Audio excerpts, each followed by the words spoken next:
ELSA.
sound asleep. Something's gonna bring the change. Journeys we are meant to take. Something at the edge of space, calling us to fly away. Don't you be afraid, everything will change, you and I, jumping off the edge. They say dreamers never die, so come and fly, come and fly, come and fly away with me. We're rising, we're falling, we're making moves. We're climbing, we're soaring, 1,000 views. We're rising, we're falling, we're making moves. We're climbing, we're soaring, 1,000 views. Come and fly away, come and fly away, come and fly away with me. Come and fly away, come and fly away, come and fly away with me. Something's gonna bring the change, journeys we are meant to take. Something at the edge of space, calling us to fly away.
thing I can see is my own silhouette. I'm getting stronger, step by step. The clock is ticking, but there's no time for regrets. I've been flying from town to town, from London to Taiwan. I've been all around the globe, trying to protect your soul. We are heroes tonight. We will fly above the sky. We are heroes tonight.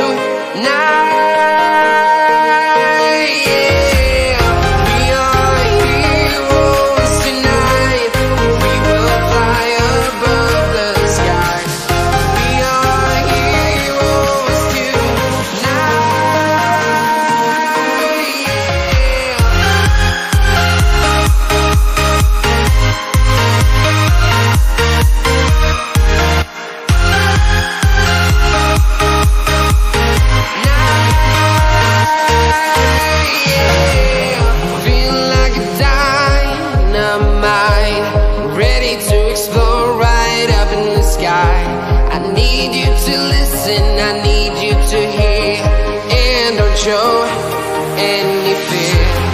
I've been flying from town to town, from London to Taiwan. I've been all around the globe, trying to protect your soul. We are heroes tonight. We will fly above the sky. We are heroes tonight.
I've been all around the globe, trying to protect your soul.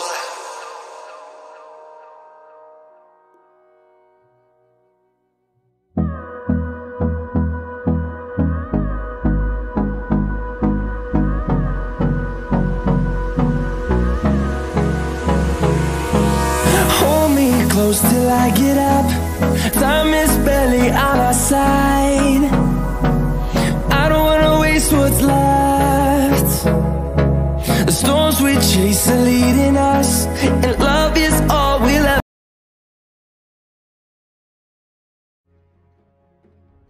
Radiant team bad. Dire team bad. Dire team bad.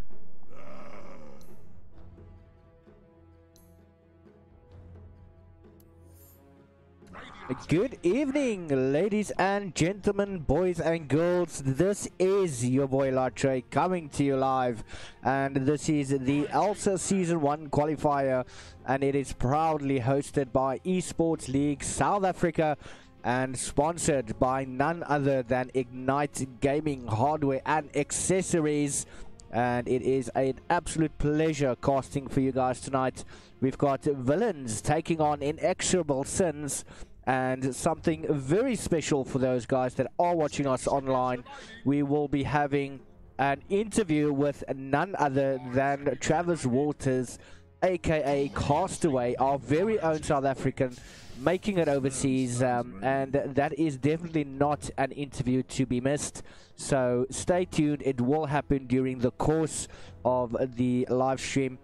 And without any further ado, let's get into the game. So the bans out currently from the side of villains is the Kunkka, Tidehunter, the Tiny and the Viper.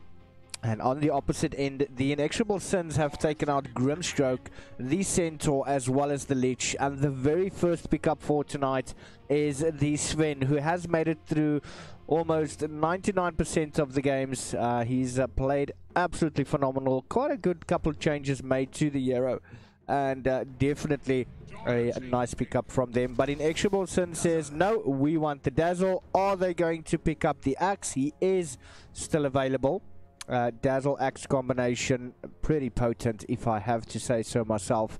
But let's see if he is going to slip through the cracks. He has not been banned out as yet, but we all have to wait and see what Inexorable Sins come up with. This is the first matches of their group stages, and we are in week number 2. They've decided to pick up the Shadow Shaman, and this could potentially mean that Inexorable Sins is forcing villains to either pick or ban an axe. I would rather they actually ban it, as it does go through the Dazzle's grave, and I'm hoping that Inexorable Sins is also in the same mindset as myself, that they either ban it. It might not fit into the lineup that they currently have, so let's see where Axe lands up in this match. Now we're going into the reserve time. We now have a recall. Beautiful little pickup there from them. Sort of more or less the same as the Dazzle. However, the Axe also goes through him as well. So Axe now coming into play, either or, yay or nay. Where is he going to end up? They do decide to take out the Husker as well as the Lifestealer. Two pretty quick bans there. We still have some time remaining, but no, the Lycan now being taken out. And these two teams taking no nonsense from each other. It definitely seems they have played against each other before, and they sort of know in which direction they want to be going.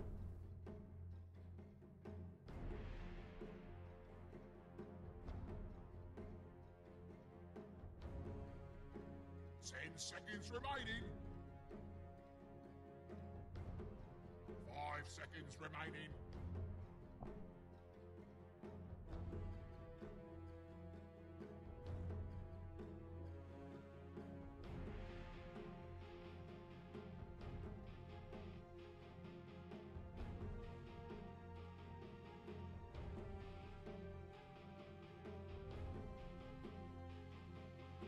Dire team pick. That is the ELSA being banned out.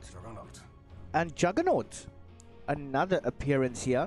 He's so far in this tournament either been picked or banned, but he's never ever been left out thus far. Juggernaut definitely a very, very good hero, but the Magnus coming into play tonight. I can't wait to see what he's going to bring to the table.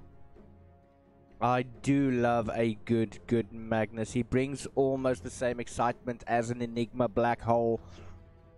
But we'll have to see how he plays up his reverse polarities. And that skewer straight into a Sven. Wow. That's some hard hitting stuff right there.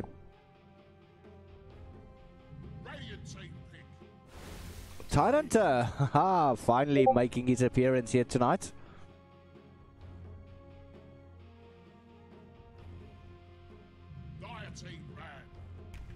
And the Slark, ooh, nice pickup there from them.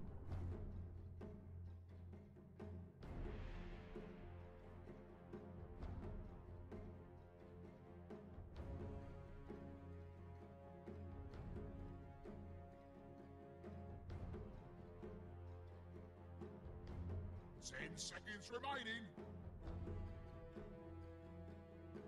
5 radius remaining. Ban. And Invoker, the final ban out for the side of Inexorable Sins.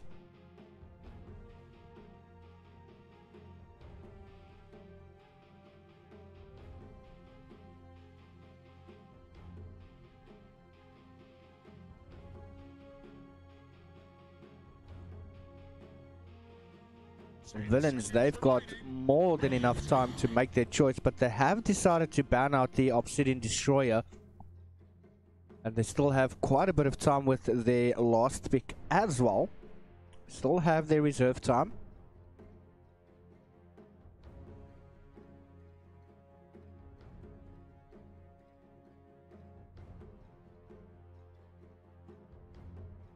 Seconds remaining. 5 seconds remaining.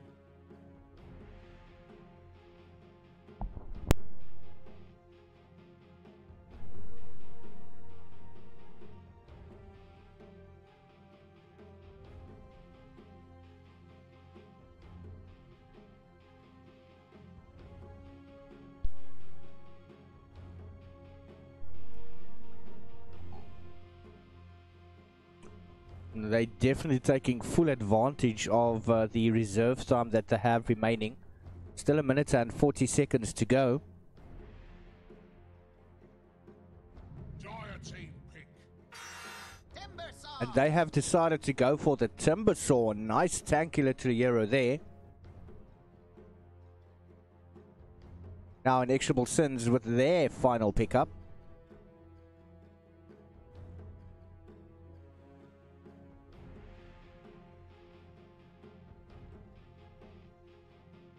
Seconds remaining. 5 seconds remaining.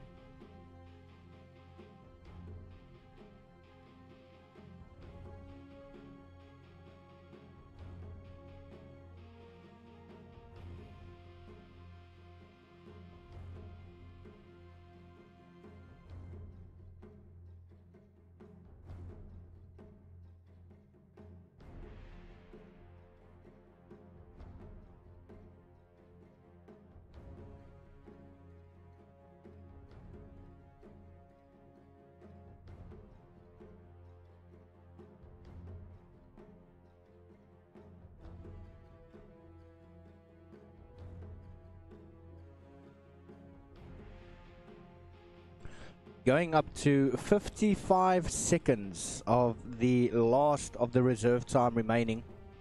Inexorable Sins are seriously considering their options. They do have two good supports. They've got a very good carry. Tidehunter is a very good tank as well.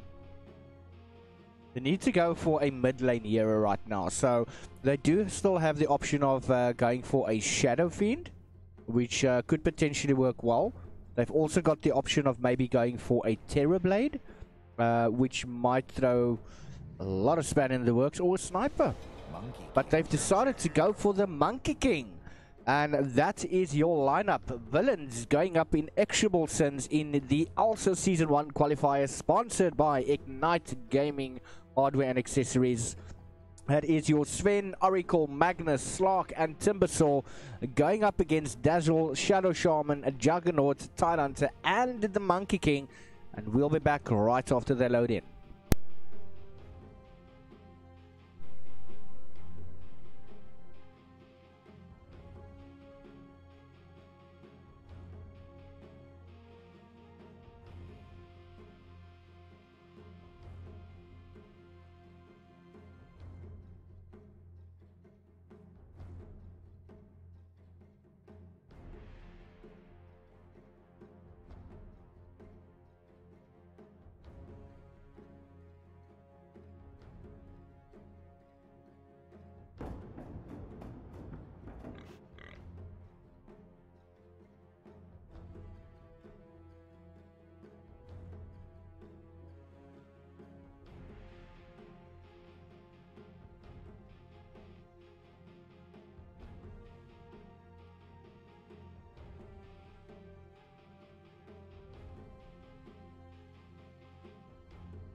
And we are back into game number 1, introducing the side of Villains On the Slark, we have got Flagger. On Oracle, Trickster. The Timbersaw is going to be played by Death Hunter. Sven will be played by Chop. And then Magnus will be played by Moomon. On the opposite end of the map, and this is for Inexorable Sins, we've got Toothy playing on the Tidehunter, taking a nice little swim. Then we've got Monkey King. He's going to be played by Swak Wookie.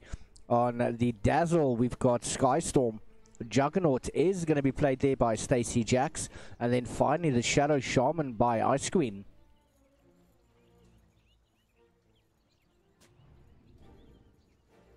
So Trickster and Skystorm getting into it pretty early into the game. Going for a one-hit trade-off. But Dazzle decides to back away. But is he going to try and distract them? It doesn't seem that Toothy is interested at all in approaching the opposite end of the map. However, Moomon and LeChop, they seem to be wanting to take the risk. Shadow Shaman sitting on the sideline has got the Sentry Wards available. And Stacy Jax is not ready to give up that. Oh, but pulled away. Beautifully done there. And Moomon is going to pick up the bounty. Cheeky little play there by him, taking Stacy Jax away from the bounty.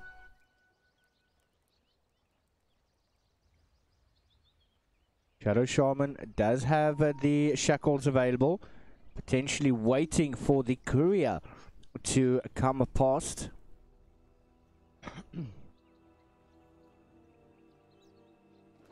Flagger and Trickster at the bottom lane. Toothy has spelled up the Anchor Smash, just trying to take away the damage.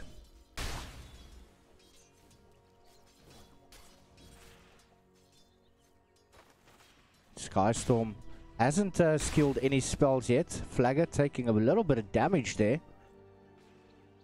As that Anchor Smash is going to start going to work here. They are pushing the lane, but they don't want to push it too much. Give that advantage away. Magnus in the top lane. We still have Ice Queen waiting for the courier to come past. Hasn't happened yet. Safe and sound. Beautiful little courier there. Stacy Jax taking some hits.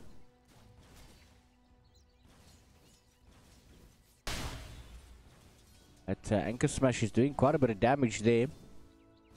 Monkey King in the mid lane, going up against the Timbersaw. Popping that healing salve. You're not getting what you came for. Nice little shoe strike coming in with that Boundless. Does have the additional damage now, but is he going to go for it? No, he seems to be backing away.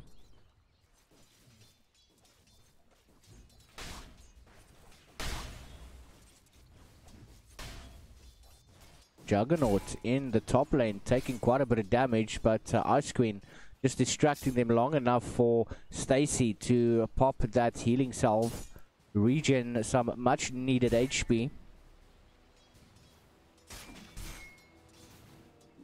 Moomon hasn't skilled the Empower yet, which is going to help, but Timbersaw, he's in trouble in the mid lane.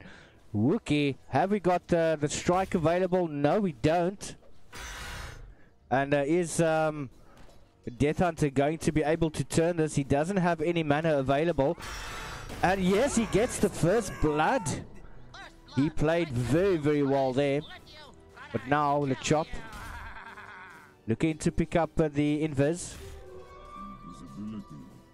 He's going to go for it. Sentry Ward just popped down, coming into range. Wookie does spot out the Sven. Is going to move back to the tower. Does now indicate, yes, I can see you, buddy. Just go back. Doesn't want to deal with him at the moment.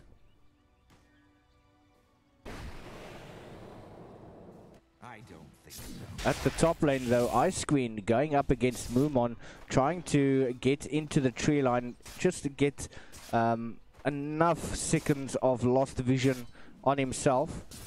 He does have the shackles available as well as the Hex, but now LeChop coming in. Dangerous situation, stun, and that's going to be the end of Queen from LeChop. And Stacy Jax is in trouble. The Blade Fury is not available as yet. Just going to back away to the tower. Unfortunately, no indication that Sven was coming that way. Swak Wookie still doing very well, even though being the first blood. 22 last hits with 12 denies. Death Hunter just trying to stay as close to the Trillion as possible. There is a regen rune that he is going to pick up now. And Toothy not doing too badly against the Slok. Oh, Oracle and Dazzle up to their normal, disliking each other.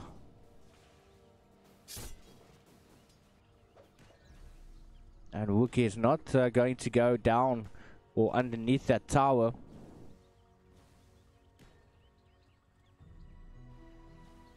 LeChop trying to go for the Juggernaut. Has still got the stun available, but is he going to find Ice Queen? No, he's going to go for the bounties. Mid lane Wookie now, he is diving under the tower and the boundless strike coming through. And that's going to be the end of Timbersaw. The Dire's top tower is under attack.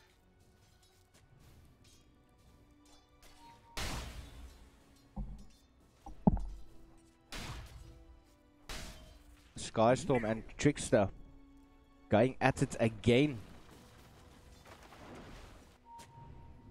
Mumon coming in. He does have the skewer available. Nice little Hex coming out. Trying to run through the side. Does manage to skewer him back. Ice Queen is in a bit of trouble there. One more hit and he's going to go down. And yes, Sven's going to be able to get it.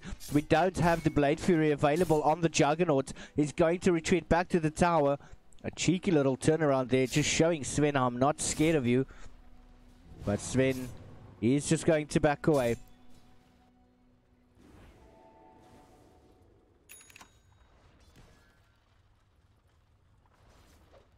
At the bottom lane. Toothy now currently third in the last hits and denies. Another engagement here with the shackles coming through. Is Sven going to be able to survive? It does seem so. Trying to juke his way through that tree. Does manage to miss that vision. Trying to go on to Juggernaut, but they are both going to back away. Beautiful team play coming from them. Rotation coming out there from the Dazzle. Skystorm wanting to go towards the top lane. Radiant's top tower is under attack.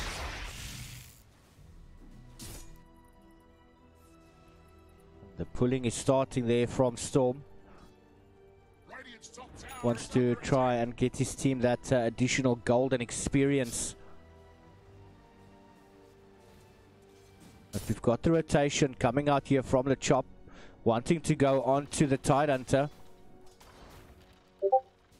Got the premonition there. Flagger going on to him. Does he have the pounce available? Yes, he does, as well as the ulti. Toothy finding himself in a bad situation. Does get stunned up. Now, oh, has he been pounced on yet? Yes, he has been, and the ulti is still there, but the Grave coming out there from Dazzle, trying to block off the Slok, who is still going for it under the guise of his ulti. Toothy trying everything he can, but a beautiful chew going in there through the tree line, and Skystorm has done absolutely wonderful to keep him alive, and Slok is not going to be able to get through there. Monkey King now coming towards bottom as well. He does find LeChop. Is he going to be able to get a kill on him there? He does have the boundless strike, which he is going to use right now. Stun coming out there from LeChop, as well as the fortune end from Trickster. Flagger. Now he's coming into play, but he gets booted away there from Wookie. But seems Flagger hasn't learned his lesson yet. Gets hexed up as well as the shackle, but he manages to break that with the Dark Pact. Wookie manages to get Trickster.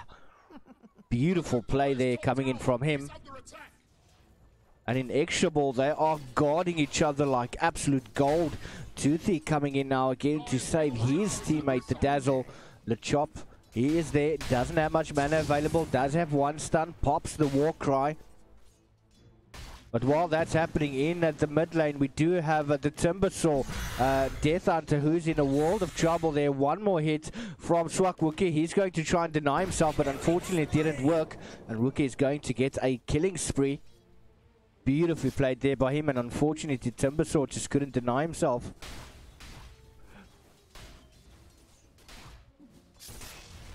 Stacey Jax still going up against Mumon. He now has that healing ward available.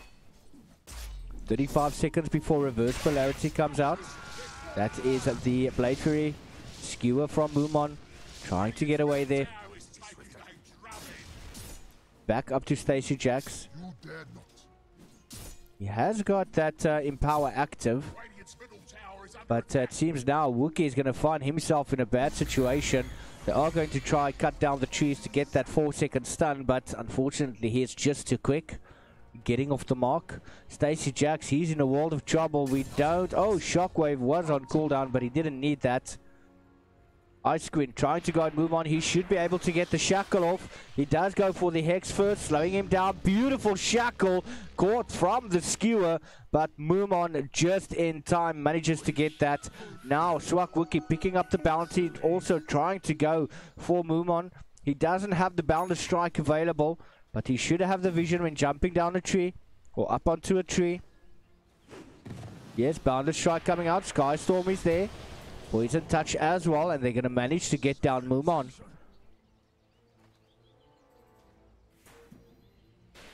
Oh, at the bottom lane, Toothy is having a world of trouble there, but Trickster overextended, but still managed to get the kill. And he is actually going to save his own life. Beautifully played there by him.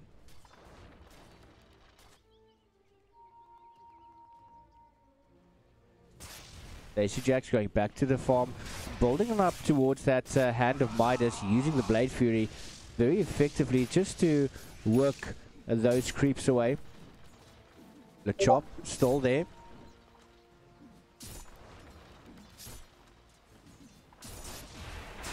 Oh, Poison Touch as well as a stun coming out with the skewer going under the tower. Will he have enough charm to get the grave? Yes, he does. Stacey Jax doesn't have any spells exception of the Blade Fury, but that's just not going to be enough. That is the Shockwave coming through, just pulling back Ice Queen, and goes down. And now Skystorm is in a bit of trouble. The skewer will be available in 4 seconds. It does seem that Death Hunter wants to go for Skystorm. He does feel that he's able to get the kill, but that TP is there.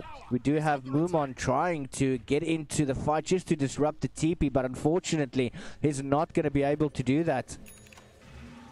Mid lane though, Trickster disabling the Monkey King, who is being played by Wookie. And it seems that Villains is starting to take control of this match. Seems they want to be able to get that first tower down. But Stacey Jax just trying to get them away from that, popping in the Omni Slash, but he's going to be carried away there by the creeps. Ice Queen coming in, beautiful little Hex. We've got the Shackle coming through. Skystorm is there as well. Stacey Jax trying everything with a beautiful grave coming through with that Blade Fury, and Death Hunter is going to fall. Mumon is there. Oh, managing to get the Stacey Jax, and also TP's out sneakily. Beautiful play coming out from both of these teams. Well thought after, and the teamwork thus far is absolutely phenomenal.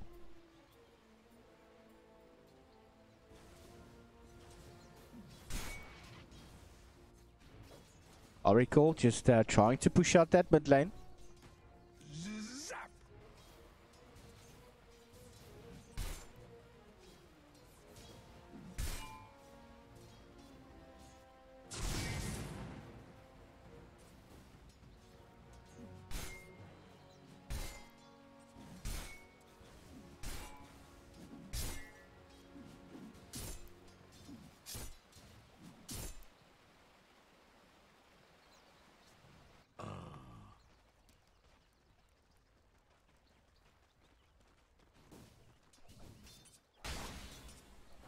Toothy taking quite a bit of damage there. Flagger wanting to go for that Echo Saber. Just get that additional stats. Bouncing on to Toothy. Toothy's got 4 seconds before the ulti becomes available, and I'm sure he should be able to get that. Does he have enough mana though? Hasn't got the gush yet, but he's completely relying on the Anchor Smash as well as the Kraken Shell. In the mid lane though, we've got a hell of a lot of a battle coming through. Wookie is going to go down. Absolutely everyone was there pouncing on him. Got the TP coming in. But they're going to find Juggernaut again. Things are not going in the favor of Inexorable at the moment. Popping the ulti is Lechop, wanting to get that tower down. Haven't been able to get the top one yet, though it is very low.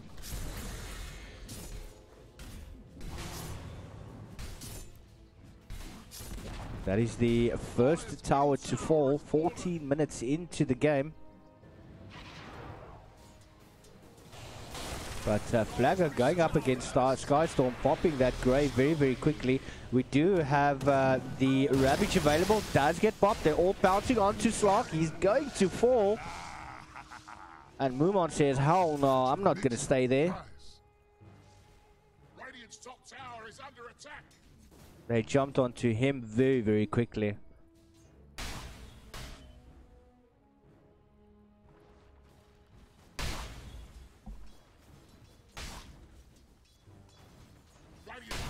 Magnus does have the Blink Dagger up.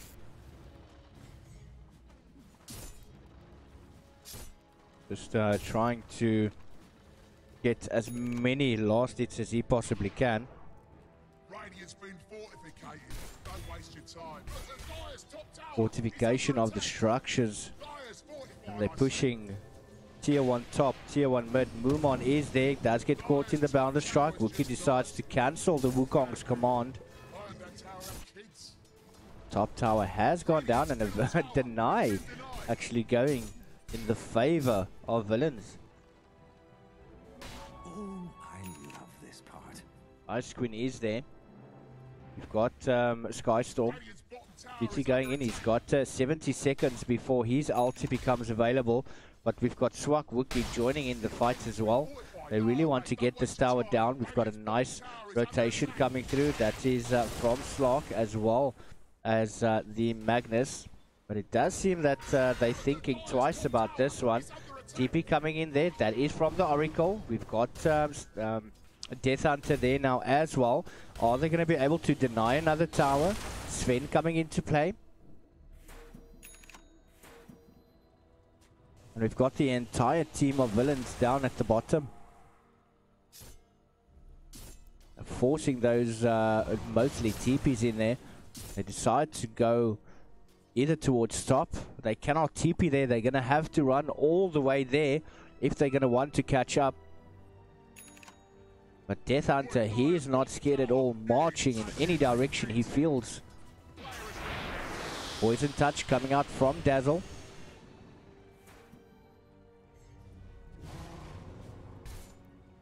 Lechop. Wookie is there. Skystorm. Got Flagger coming in from the side. And it is game on. Pouncing going on to Monkey King. Does manage to get the grave off on him. We have the Wukong's command coming through as well. We've got Snake Wars. Ice Queen going to go down. We've also had Monkey King that's fallen. Death Hunter giving chase on to Skystorm, but we've got Toothy there. He does get stunned up. He's now running like a mad bat out of hell, trying to get out of dodge, but he's not going to be able to do it. Skystorm is still there, running around the tower. He's got surrounded from every single side. Killing spree behind the tower. And Villains has taken control of this map. There are 6k team with lead ahead, 18 minutes into the game, 17-7. And look at the damage coming through. Every single hero has done something in that fight, and it did not go in the favor of Inexorable at all.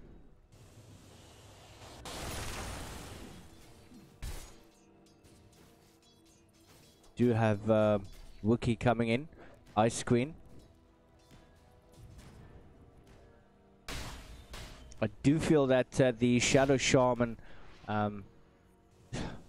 definitely needed a lot more experience, and just by waiting in this particular area here at the start of the game for a good couple of minutes cost her a lot of experience. Are they looking to go for Grandpa Roshan? There is a scan out coming from the Inexorable side.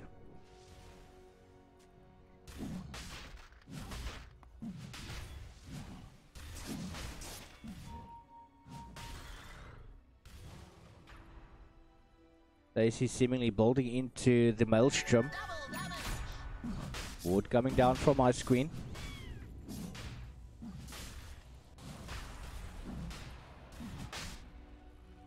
They've gone into the Roshan pit, sending in that healing ward just to give them that vision that they so require. But now everyone is there. LeChop jumps in and a reverse polarity. Is he going to try and get the skewer? But no, the Ravage has disrupted that. Wukong's command coming out. Everyone is in a fray with a beautiful little grave coming through. But that is Sven, Magnus and the Oracle that has gone down in quick succession. Now Timbersaw trying to run, and Death Hunter is in a world of trouble. Is he going to be able to get away? No, he does try and jump to a tree, but Shadow Shaman is there with a beautiful little shackle. That's also the Boundless Strike, and Wookiee is going to get the kill there. And has the tide just turned? Does Inexorable Sins have enough in order to come back?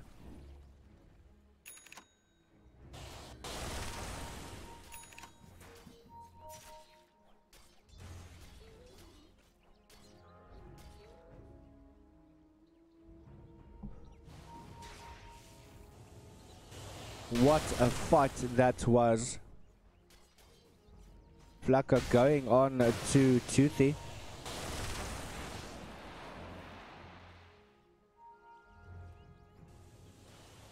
Got the illusion wound being picked up there by Scarstorm.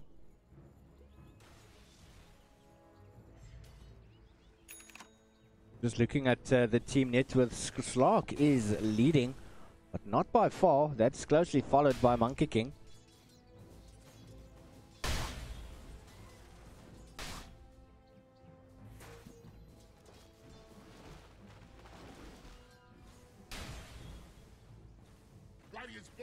Pushing for that tier 1 bottom, and they are going to manage to get that one. Does seem that Inexorable is starting to turn the tides. But a farmed Slark is probably one of the most dangerous heroes. You just can't kill him. Oh, we've got Invis on Toothy. He's got 20 seconds before the Ravage becomes available. He's not going to want to reveal himself right now. They're going to try and bait this out. The courier is flying. The chop, he's there. Rotation coming in from Death Hunter, who's going to take out those creeps first. Got Oracle as well. Tidehunter still have a couple of seconds. Invisibility is going to wear off, so he's just going to back away. He's got the blink dagger. Smoke up. Does seem they want to possibly push top, but they are wrapping around. There is a ward scouting him out, and everyone is wanting to go and pluck a Ravage coming out there from Toothy with the Boundless Strike. Beautiful engagement there, and oh no, Timbersaw is the first casualty. We also have Dazzle and the Shadow Shaman that's gone down. The Wukong's command coming out there. The Juggernaut has fallen as well, and Toothy is still there fighting tooth and nail. Oracle has fallen. And Mumon, oh, what a juke coming in there from them. And now Wookie, he's in a bit of trouble there. He's going to turn around and fight onto Flakka. They're trying to kite this as much as they can, but Toothy, he saw that one coming, quickly blocking Slock and getting Wookie another beautiful kill there. And it absolutely was chaos. Timbersaw didn't manage to do anything. He was shut down so hard, not much that he would have been able to do. And that was a beautiful play from Inex. They have taken a 2K team net worth back and dropped down Villains to a 2K lead instead of the 6. Radiant's middle tower is taking a drubbing.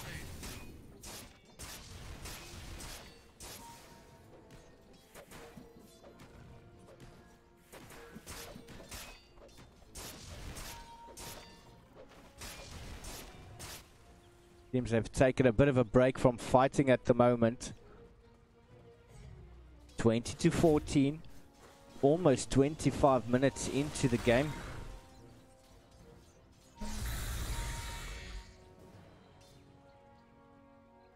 I'll take that as tribute.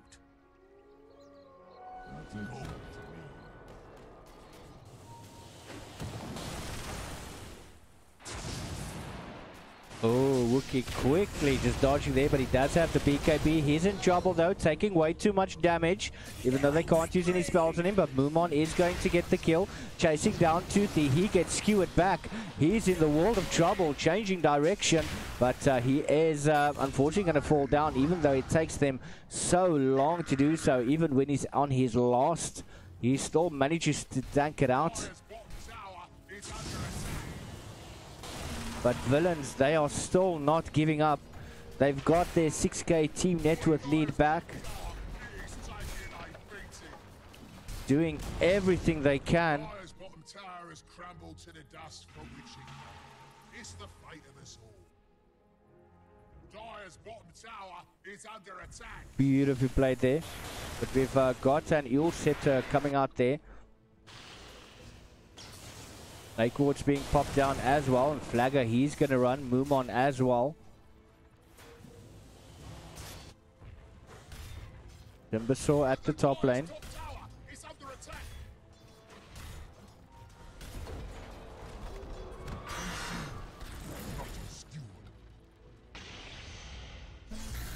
The Dire's top tower is under attack.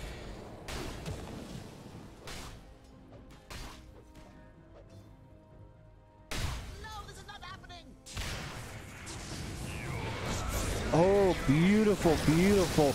And the Ravage also coming through there. Flagger, he is trying everything to get back into it. Does manage to pop the ulti, but 3 euros from the side of Villains has gone down.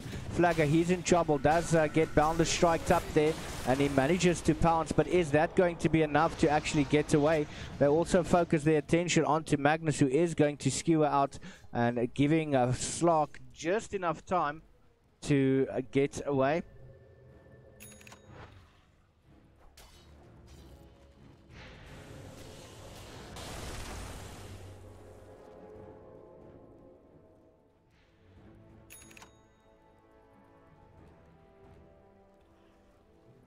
Beautiful fight there. The 3 euros went down so quickly.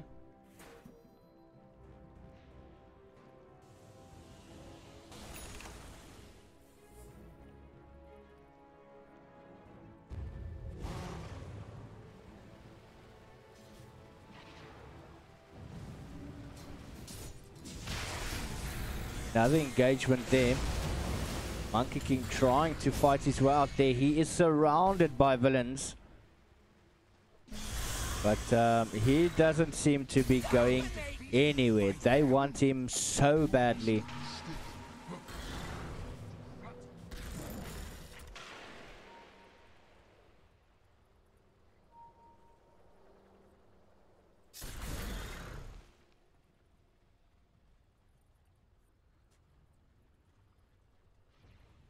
The Dire's top tower is under attack.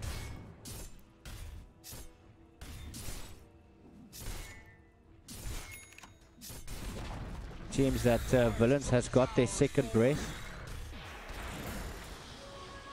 Mumon is there, Skewer is available. Yes, he brings in the Dazzle. It's not even going to bother getting the Grave up. It's just too much to handle. Villains pushing into the tower. Stacy Jacks just running away from that chakram. Disarmed very, very quickly there by Oracle.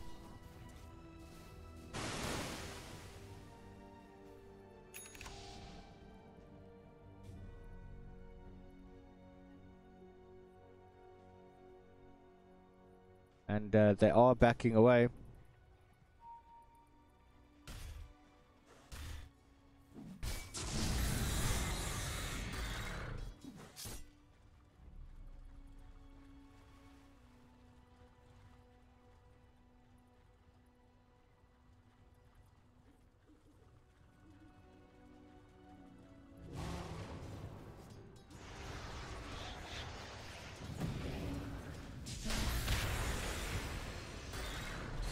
Oh, Tyrant. Oh, but we've got the shackles coming in as well. Timbersaw being caught. Everyone is coming into position. They know Flagger is there. There is a sentry ward that scouted him out. They're going to back away behind the towers now. Dire's middle tower is under attack. They're able to make quick work of those towers. Dire's middle tower has fallen. Playing beautifully.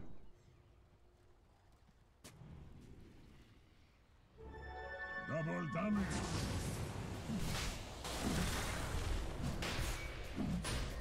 Going for Grandpa Roshan.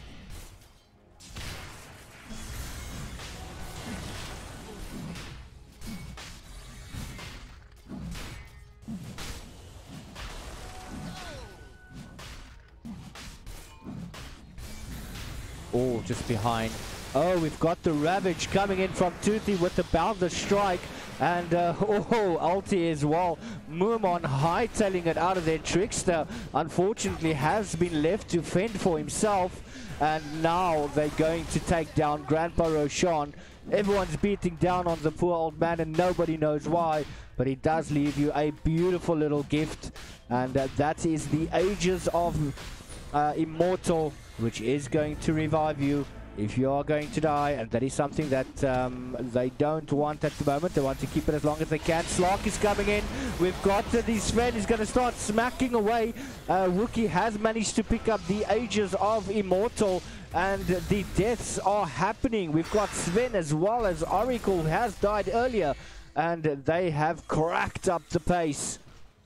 Everything is happening all at once. Slark is running like no tomorrow. It is absolute havoc. And now they're pushing for it. Wookie doesn't have a care in the world. He's got the Ages of Immortal and he's gonna play with it, baby, make it his own. Wookie is trying to beat up on those poor old creeps. He does have heroes to go up against. A Death Hunter, he is also there trying to throw down the chakram, but they are dodging it with all of the experience that they've earned over the last years that they've played. They've done very, very well.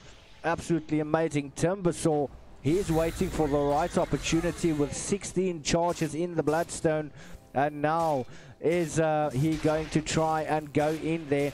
We do have the Wukong's command available, going for that tower. Wookie smacking away, has no care in the world whatsoever. Hit me, tower, baby, hit me one more time. Going up against Death Hunter, popping the BKB. Nice Boundless Strike there on to Slark, and he quickly backs off.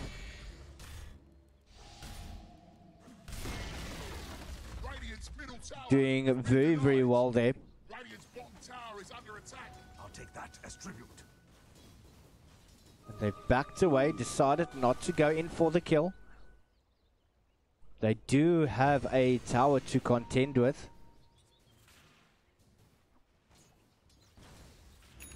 Radiant's bottom tower is under attack. And Monkey King has decided to get a little bit more farm.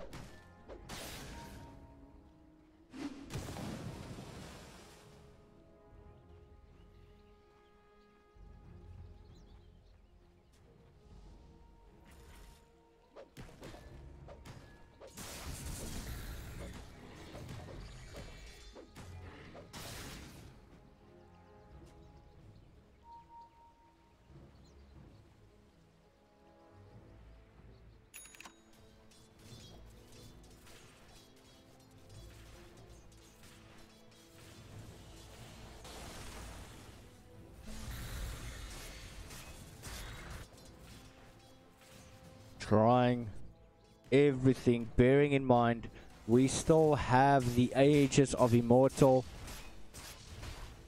onto Monkey King. They can decide to go for the push now. They still have a tier 2 as well as a tier 2 top and bot to contend with, but they might decide to go straight in up that hill. They're waiting for the Ravage from Tidehunter. That is available. Got Sven looking to pick up that bounty, but is he going to go for it? He's decided not to. Scans from both teams coming out. Stacy Jax is there, as well as Flagger. Going up into the nothingness.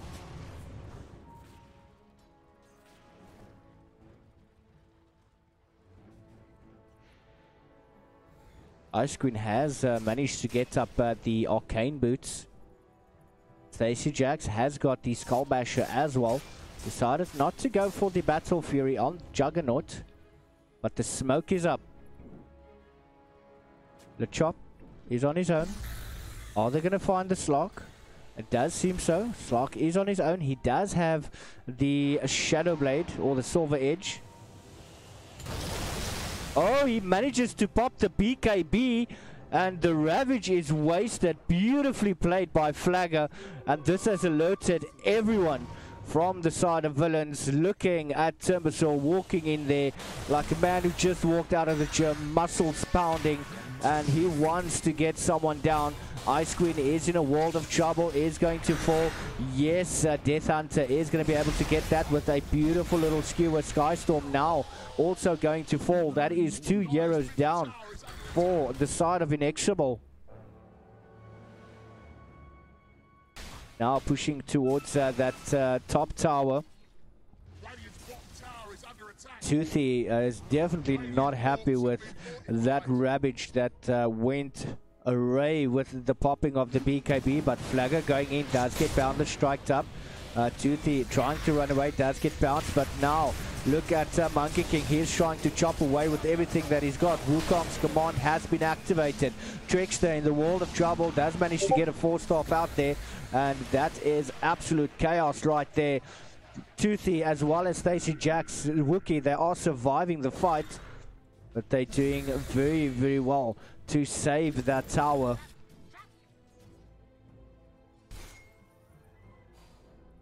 What a fight that has been.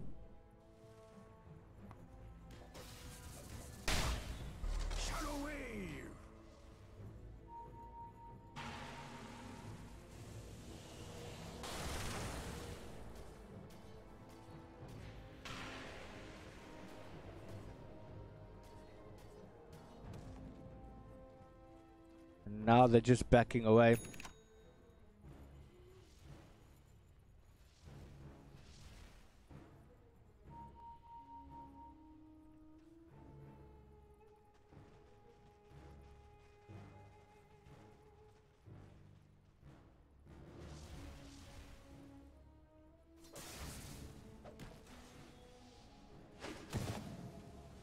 Flagger. Is he going to take the chance? Go on to Wookie. There is no war to scout him out yet. He does. Going to... Oh, he gets the Echo Saber off.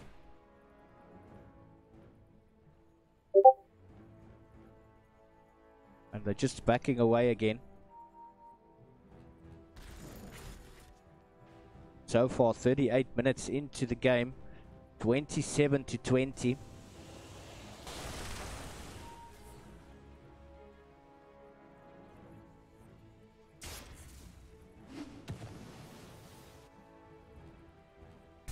Dewarding the stage of the game. And it does seem that they're at loggerheads at the moment. Neither team can push forward, and the defense from both teams are pretty good, especially from the side of Inexorable. They have done so well. But at some point it is going to break. One of these teams are either going to defend successfully and push through. Alternatively, you can have a team that's going to push, going to break down the defenses, and going to go for the victory.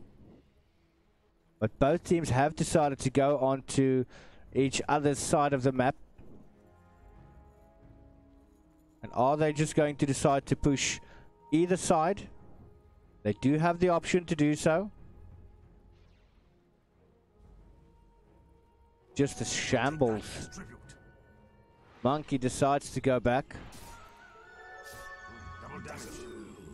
Roshan will respawn in 1 minute and 10 seconds, and that is possibly what they're waiting for. Toothy is there. He is going to absolutely freak if he's going to miss another Ravage. Going to run to that tower there.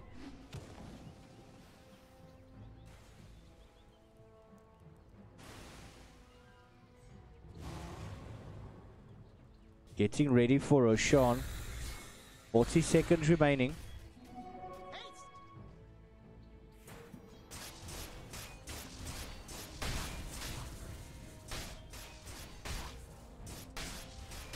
I think either of these teams are going to want to go for that Roshan in order to secure their victory. We've got a disconnection there from Trickster.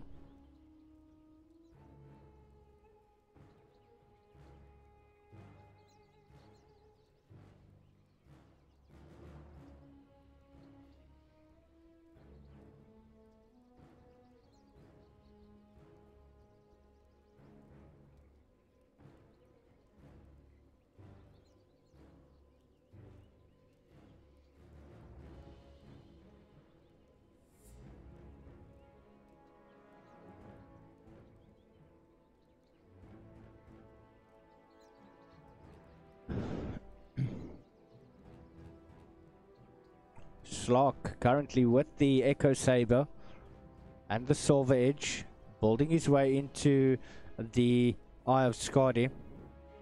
Oracle has got the Aether Lens as well as the Force Staff.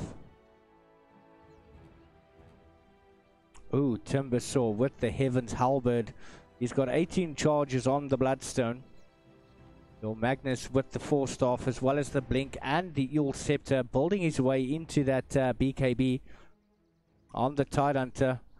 Seems he's wanting to go for the Vladimir's offering as well as the Refresher Orb.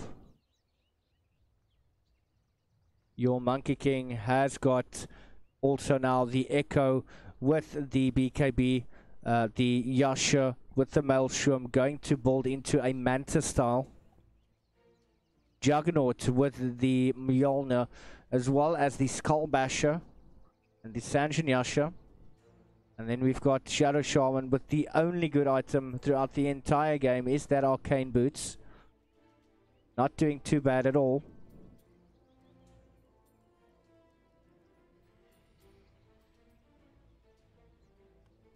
Still waiting for Oracle to come back.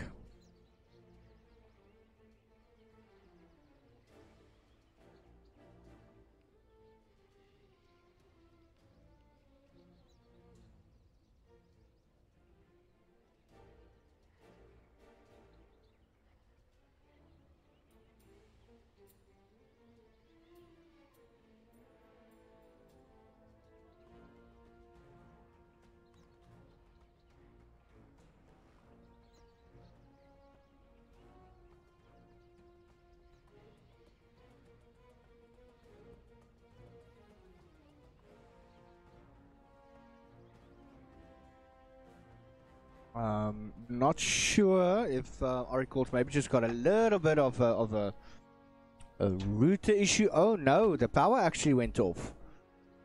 Ouch. It's a power trip though. So potentially it could not be the fault of Eskom.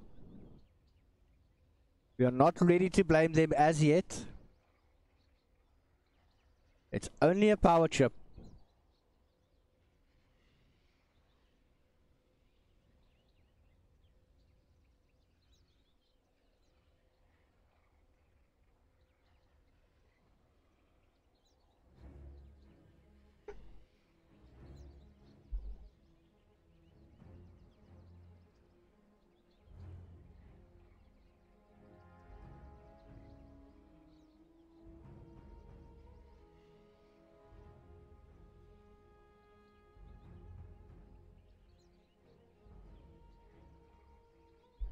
And I definitely think the question on everyone's mind is who has got buybacks?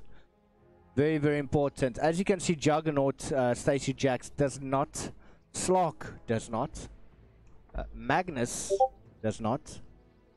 We also have Oracle, Dazzle, and the Shadow Shaman Ice Queen, who does not have buybacks. However, Slock only needs 480 gold, as well as Oracle only 103 gold, and the Shadow Shaman 150.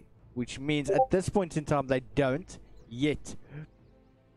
If they die after they've reached that gold and there is a dieback, it is going to be the end. So it's basically the team, can you defend and push through, or can you push through and break down the defenses? That is what it's coming down to. Villains versus Inexorable. This is an insane match. 27-20, 41 minutes into the game, which means that on average there's been one or at least more kills for every minute that the game has been played. But we are back and let's go. So we do have villains now. They are chilling at the high ground. Flagger is only got 7 permanent agility. Only 7. Could have been more, but hey, who am I to judge? Juggernaut. Building towards that abyssal blade.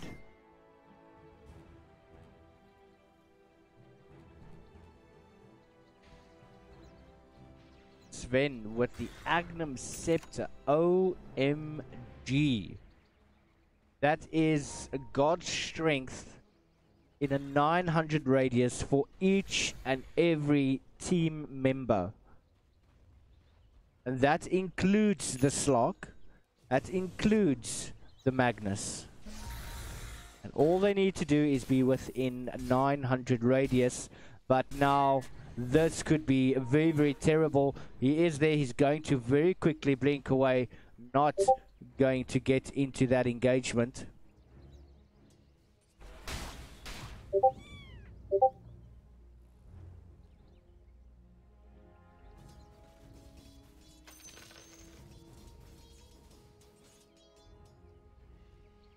Grandpa Roshan is there.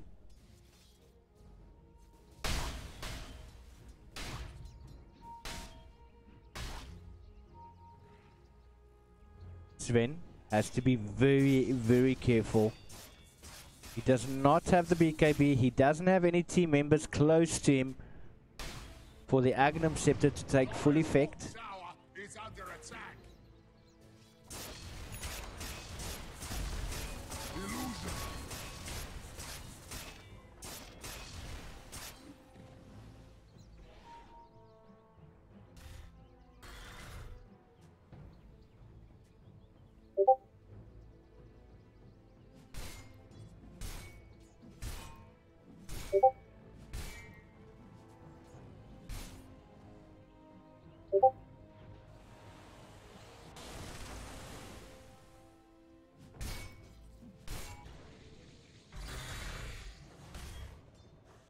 They're moving closer and closer. But there is a sentry ward scouting out the Slock. Toothy knows this. Got the Vladimir's offering. Death Hunter is there now. Sven just going to try get that last minute farming up. So far the only heroes to not have buyback is the Magnus, which should have it shortly. Sven. Skystorm on the Dazzle should have buyback. Oh, what a beauty. They're still gathering here by Roshan.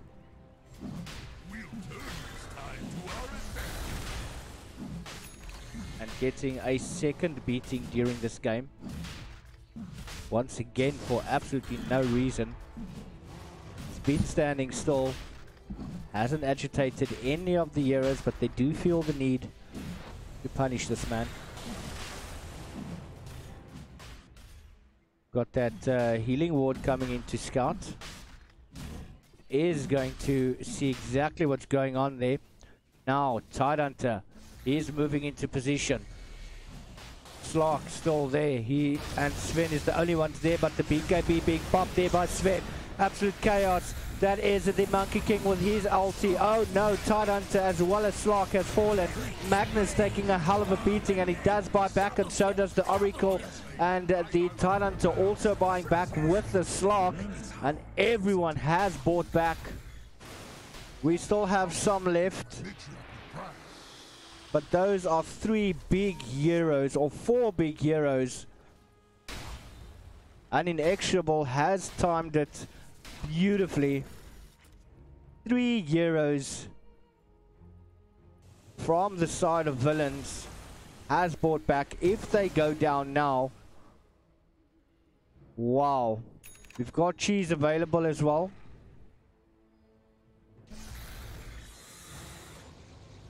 And Juggernaut with the Ages of Immortal, they're going in for the fight. Wookie says he's had enough. Toothy now coming in as well. Doesn't have the refresher available as yet, but the stun coming out, and quickly Wookie dodges the stun.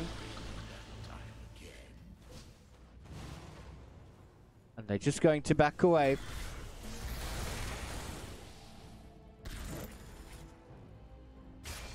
Stacy still has the Ages of Immortal, but I think they're waiting for the Ravage to come online, and that's only another minute. I'll take that as tribute.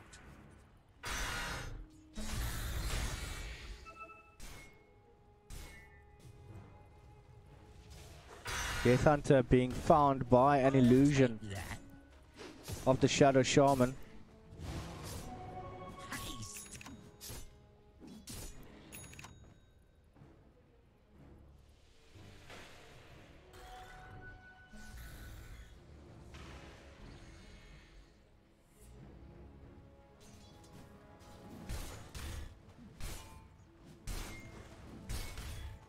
Seems that villains now,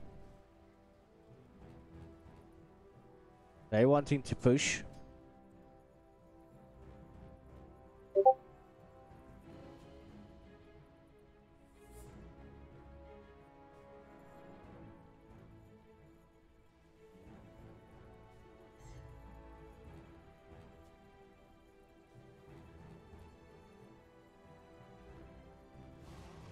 Got the cheese on Monkey King. Got the Desolator up as well.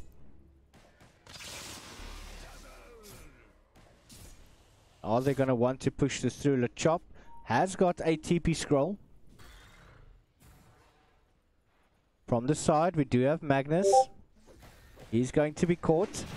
Beautiful little bounder strike, but he manages to skewer away from that one. Trickster is there now. Just a quick Fortune's End. That is the Shrine.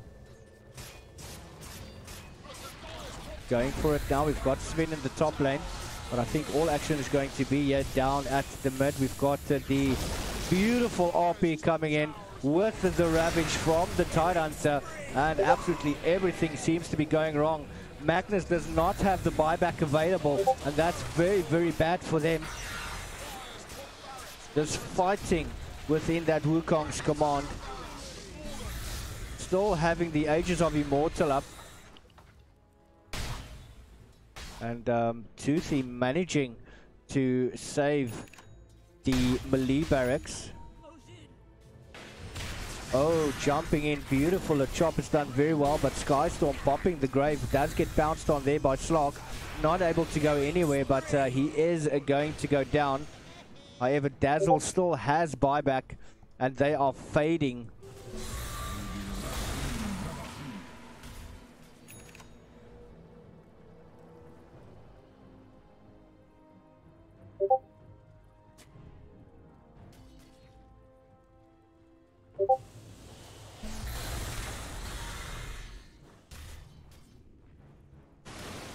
Now, Villains, they pushing up to mid-tower tier 3. Flagger is there, popping the BKB. But at the same time, Juggernaut trying to smack at everything that he possibly can. He does get stunned up there by Trickster. Ravage not available yet, still 60 seconds remaining. And these two teams are toying with each other.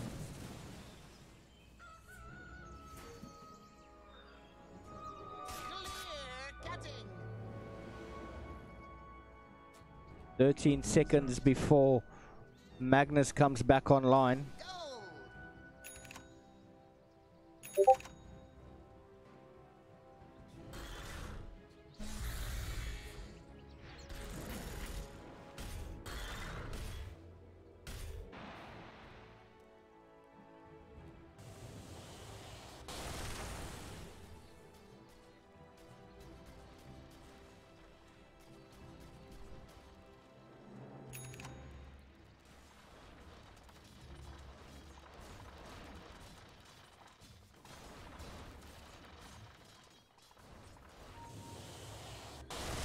Both these teams are doing very, very well.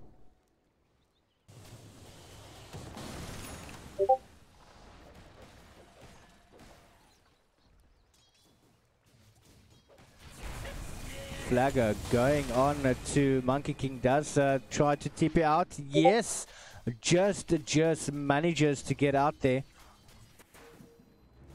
And now with 10 permanent agility. Got the Eye of Scotty up as well. Toothy quickly jumping away, but he does get caught out there by Mumon. Being pulled back. Quick bounce there on there by the Slot. And that's Toothy gone down. He does not have buyback. And the Ravage was available. And just look at Flagger smacking. He has got no care in the world. Beautiful little reverse polarity, but Wookiee trying to fight it out. Mumon taking a world of damage, but the Dual Scepter does go off. Wukong's command coming out there, and the buybacks are falling in. And that was a dieback instantly from Shadow Shaman. And look at that. Buybacks are being forced. Stacy Jax doing everything she can to stay alive, but this Slark is just too strong. 17 permanent agility within a space of less than a minute. Does get bashed. It's trying to keep Flagger alive. Going on to Monkey King once again. Monster kill going to him, and now just look at that attack speed. 18 permanent agility, and this could spell the end for the side of Inexorable. The Slark is just too strong. Seems to be going for the end. OMG. Stacy Jax back once again, has got that blade mail, but it's just not going to be enough. And GG being called. This game deservedly goes to the side of Villains. Absolutely amazing, amazing, amazing. Wow, what a play that was. What a play. Now guys, as promised earlier today, we have got someone very, very special joining us tonight. And just waiting for him to get online very quickly. And let me just see if I can get a hold of him. I did ask him, and he's actually been waiting very, very patiently for me. Let me just get in there.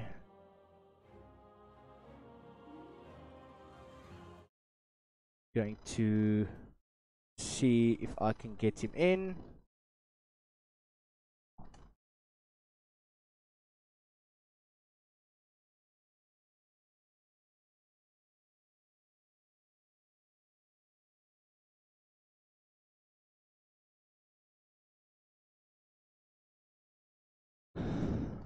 Okay, now let me see if I can get a hold of Castaway quickly.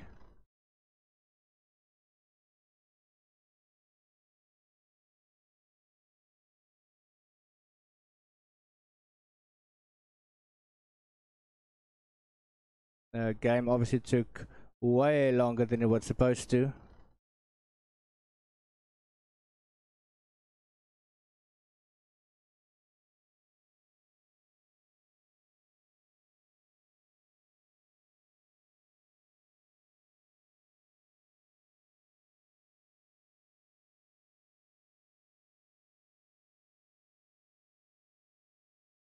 And we are just waiting for Castaway to join us.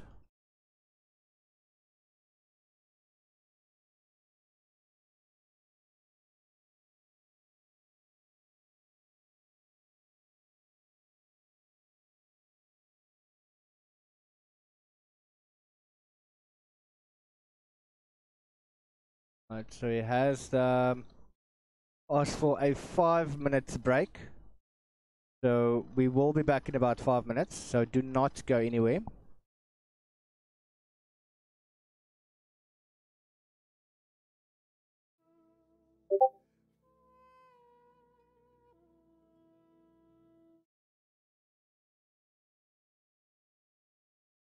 ELSA.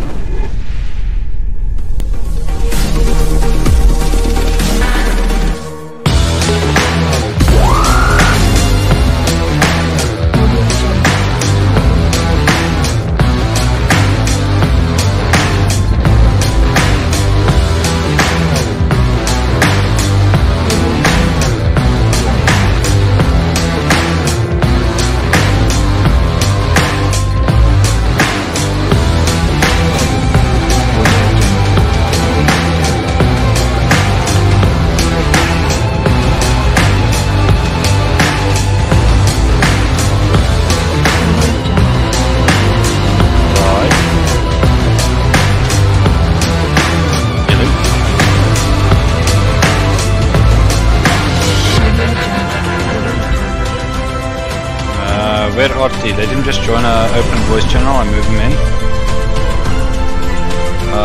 Light lobby is up, my friend. I'm not live, just so you know, my upload is 0.25. So it's fine.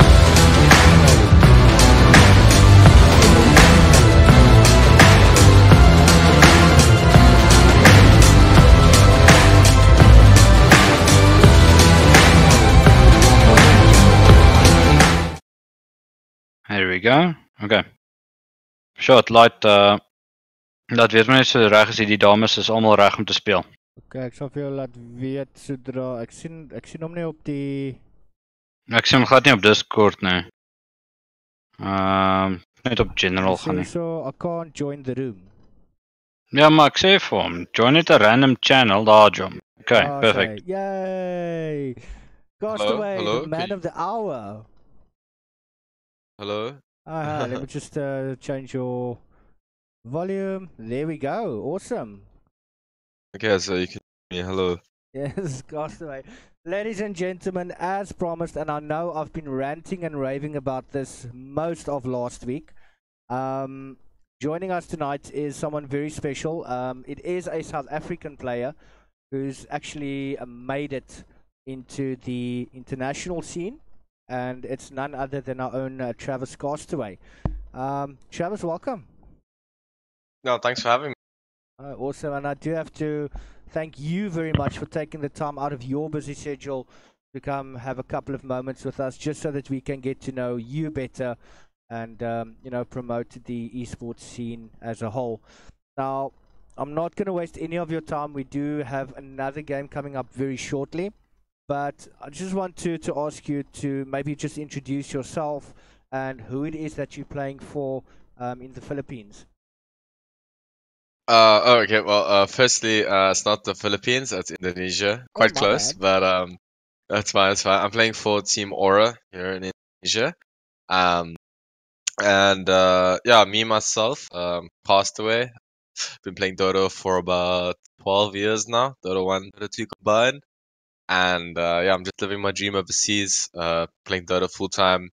And yeah, I was once a boy in South Africa, just playing Dota, trying to make it, and now I'm on the road to officially making it to a tier 1 team. Oh, that's pretty awesome, and I can imagine it's a hard graph to actually go and do something like that. Yeah, definitely. The standard overseas obviously is quite high in every regard, but it comes with the territory though. Like with the high standard of play and performance required, so is the sponsorship level and the funding and so on. So and the tournaments as well. So it's yeah, it's a give and take, I think. Awesome, and I think that there's a lot of people that also want to know is how did it all start? And I mean, what was it that attracted you to continue gaming and eventually actually making a career of it? I would say it all began when I was quite young, being surrounded by older siblings, especially my brother Jonathan. Uh, he taught me Counter-Strike 1.6 and Dota 1. Then classic case of just playing it a lot, enjoying playing computer games. And then one day I saw the international, the two tournament, and that's when it really all started for me wanting to make a career out of it. And I kind of it was kind of like a pipeline dream for a very long time, especially throughout my high school. And I was just hoping it would happen, hoping it would happen. But I was very fortunate that a close friend of mine came along and helped me financially to get me overseas in my second year out of high school last year. Got me into Cambodia, and I lived with my best friend Milan, and I played ranked, got a high MMR, and then I joined first team entity, and after that I ended up here in Wow, it all started. that's definitely. I mean, I think that's probably you living every South African's dream that wants to go professional and actually make a living of it. And definitely, I mean, people like you that's actually doing it. It's giving a lot of people out there, saying, look, it's not impossible. I mean, if he can do it, why can't I do it? Which brings me to my next question is, where would you see yourself within the next 5 years? Uh, 5 years for me is a long time yet a short time. So I would like to say, firstly, God willing, I would like to see myself still playing Dota. Firstly, if Dota is still around and healthy, competitively at least, and if not playing, I definitely want to be either coaching or maybe casting or somewhere in the tier 1 Dota scene over here internationally. Um, and if let's say Dota, I'm not trying to be negative, but let's say if things do go badly, then I might just go stay with my girlfriend, my current girlfriend, and go study or something like that. Because I jumped straight into Dota without any studies. I just uh, kind of all in on Dota. Well, not all in, but yeah, just I've chased Dota completely. So yeah, I still have a lot of options open for the next 5 years, but God willing, I will continue on Mm, this path.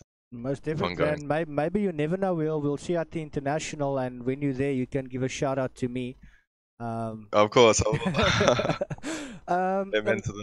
another thing that I do want to ask you, and it's a little bit more on the serious side, is As the esports scene, how has that actually changed since you started up until this point? What changes have you actually seen? For me, the biggest changes I've seen esports scene, specifically Dota, even inside of South Africa and outside, is the professional level has definitely risen, along with the spectatorship and the tournament numbers. I mean, I think that's what all kind of kickstarted the whole career possibility and viability out of esports, not just Dota. Um, and that's definitely the biggest thing that's changed. It's like a domino effect. Those few factors, the number of people watching will attract sponsors. Sponsors will bring tournaments, bring uh, obviously prize pools, so on and so forth. And that has created a sustainable environment for people to actually play for a living, play whatever game it is. And yeah, that's the biggest thing that I've seen that's changed the scene. Because when I first started, it was like you have one tournament a year, Rage in South Africa, and you're playing for like some keyboards and some cash. It wasn't just like gear, but it was definitely nowhere near like TGC and like the tournaments that I play here in Indonesia, like It's a Predator, where you win an event and you go to another event, they fly you around. Now we have all the electronic sports games, March. It's crazy. Like there's so much travel, there's so much more money, like raw cash for tournaments. So yeah. And salaries have become a thing in esports as well, which Oh, obviously nice. 5 years ago was very taboo. But you've definitely proven that it can be done, and that will obviously bring me to my next question. What changes would you like to see in the esports industry? Um, inside South Africa or just in general? In general. I think I would like some sort of like a governing body, like a code of ethics sort of thing come out. I know it's a very far stretch, but I think it would be nice for the structure to be very similar to professional sports, because I think that's just proven over the years that it's very sustainable sports. You know, sports hasn't just fallen off, obviously, because everyone likes watching sports. But that's my only this whole statement is because of my fear for esports future. Let's say it might take a bad turn or something like that. But I would like to see a more structured approach in every leagues and tournament stuff. I guess we're kind of seeing that, especially overseas now. But definitely in South Africa, that as well. Just more of a Definitely.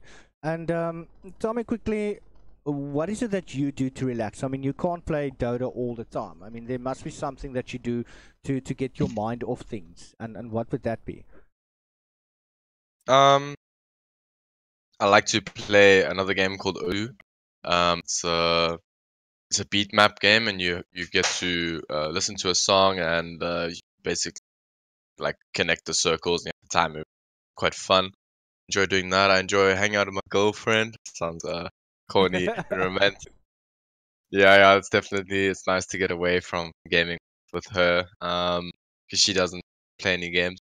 And then also just hanging out with my teammates. Like we'll go to the mall or we'll go do something, go eat food outside. Like, just get your mind out of and off the game. It's just important. Awesome. And obviously, for the people out there, I know you've got your social media links and things like that. Would you just mind sharing that with us, as well as the social media links of your team, if you have that available? Yeah, sure.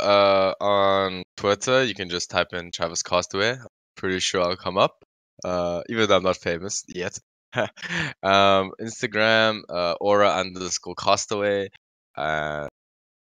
Those are the main ones I use. Facebook, I think it is Castaway Dota. Just one word. And for my team, it's all Aura. Type in Aura on Instagram. Instagram's the most used for my team social media. So yeah, you can check out our type in it's Aura Esports, or just Aura. It'll most likely come up. So yeah, that's all Awesome. the social links. Definitely, I will definitely be sure to follow those links, and I will be sharing them on my social media platforms. I just have two final questions. First being, what are the 5 important elements to any successful team? 5. I would say first, each player has a certain level of drive in the team. That drive and that passion has to be similar. You can't have one guy that's chillaxing, he's happy how the team is, but 3 other guys are like trying to get to TI. That's been a problem in South Africa a long time in Dota. Have mixed passion, mixed dream, goals for that current. I would say that's the first important thing. That on the same track thing, it's just being willing to and ready to work really hard. Like you said earlier, hard graph, definitely. You have to be ready to realize how bad you are so you can get better. Yeah, it's nice to be on top of South Africa, but you have to be on top of the world. It's a different ball game. So hard work is, Awesome. and I think one that I've had to learn over the years as I've matured. Good, nice, not sugarcoating it. Just have to be willing to accept other ideas, work, and accept that you're wrong as well. Be a nice person inside and try to help you. That would be good. 4th would be Oh, definitely. treating each other as friends. I think a good one as well. Trying to develop a friendship with each other is important. Friends, and you don't treat it like work. Or, oh, I have to be in this team with this guy. It's a lot. But I think that's very important as well. I don't think I have a 5th, but yeah, follow those ones, and I think it'll be good. And very quickly, just before we leave you guys to go into the next game, are there any shout-outs that you want to give to anyone that's watching, or mom and dad at home? Oh yeah, 100%. Definitely my mom. My mom's like helped me a lot. Everything. Ever since this whole journey began, she supported me completely. And my brother as well. All my family. Them, because I've been closest to them. And my sisters, and of course my girlfriend. My girlfriend's incredibly supportive, and helps me whenever I'm down and whenever my MMR's low. So yeah, I'll just give our shout outs to Aura, my team, of course, my amazing teammates. Expect big things from this team. Excited, and yeah, and to all the South African people that have added me and give me encouraging messages, I appreciate it as well. It's really nice, especially when you're going through hard times and such. So yeah, I'd just like to thank the South African community as well. Great people. Definitely. Well, ladies and gentlemen, this was an interview with Travis Castaway. I just want to say thank you very much for accepting my invitation. I actually had my doubts when I asked you. I thought, it's just another dude. He's not going to say yes. But you've actually been very humble and very down to earth, and that's something that I personally will respect you for. In my personal opinion, dude, fucking A, you are awesome. Go ahead. Even though you're playing whichever country, for whichever team, it doesn't matter. You are still a South African. And that's something that I can personally be proud of. And it will even drive me to become an even better caster. So I just want to thank you for that personally. No, yeah, it's my pleasure. And thank you for the kind words. I appreciate it. Yeah. Just always strive to be better. Most definitely. Well, ladies and gentlemen, that was Travis Castaway. He's joined us live from overseas, an international South African player, making it big up there. And hopefully within the next 5 years, we will see him at the international, and I will be getting my shout out from him. But we are going to get into a game number 2 for tonight. One more time, Travis, thank you very much. I'm going to be heading off, and I will be chatting to you a lot more. Yeah, feel free to message me on Instagram and such. It's been a pleasure for having me. Awesome, thanks, man. But we are going to get into the game. So thank you very much, everyone. And I am like shivering like anything. It's not even funny. But let's get back into the action and enjoy. Thank you, Travis. Cool. Cheers, man. Cheers. ELSA.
Ladies and gentlemen, we are back and thank you for sticking around. We've got game number 2 for tonight, and that is White Rabbit Amaryllis going up against the Kittens, and this is promising to be a titanic matchup. These two teams have been at war for a while, and tonight we're just going to see even more action. And wow, I'm still shivering from that interview. Wow, there's no words to explain how that actually feels. And yeah, for those listening, awesome sauce. But we are at ELSA Season 1 qualifier hosted by Esports League South Africa, and it is proudly sponsored by Ignite Gaming Hardware and Accessories. So don't forget to go check out their Facebook and website. Looking at the bans out currently from White Rabbit is the Kunkka, the Chaos Knight, and the Warlock. And on the side of Kittens, we've got Winter Wyvern, Undying, and the Sniper being taken out. And the first pickups for Amaryllis is the twin-headed Dragon Jakiro, and that is closely followed by the Nature's Prophet.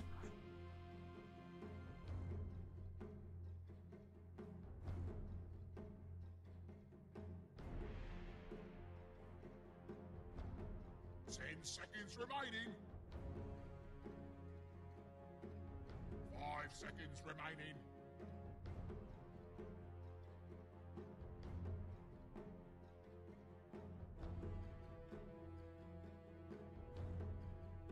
Radiant team pick.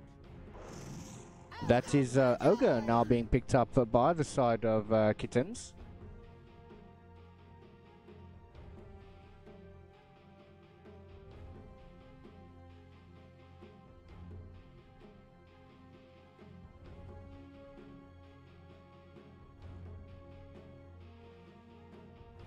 10 seconds remaining.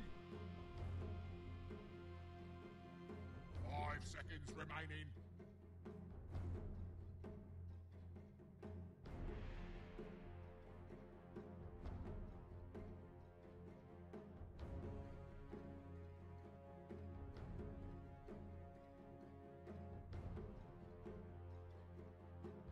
Amarillo's taking quite a bit of time for their second pickup.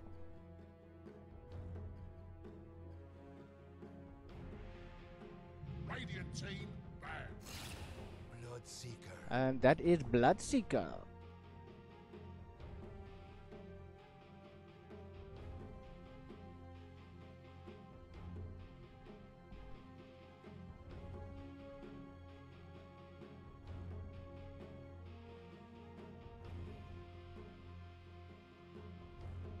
Seconds remaining. 5 seconds remaining. Waiting for the fourth ban out from the side of Amaryllis. Dire team banned. And that is the Slark being taken out.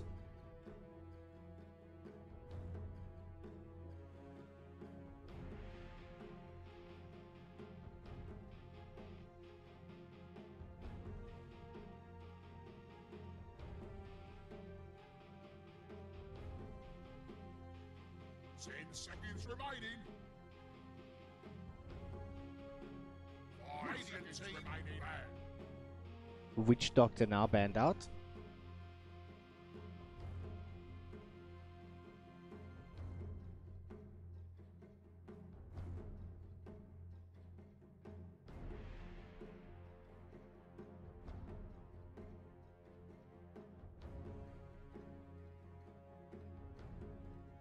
Seconds remaining. Dire team banned. Ooh, Shadow Fiend.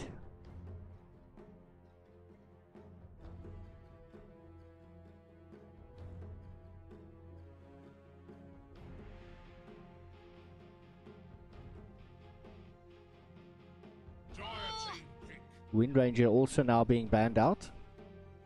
Waiting for the third pickup from the side of Kittens.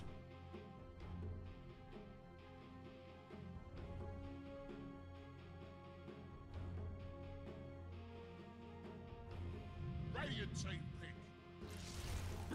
And they've decided to go for the Brewmaster.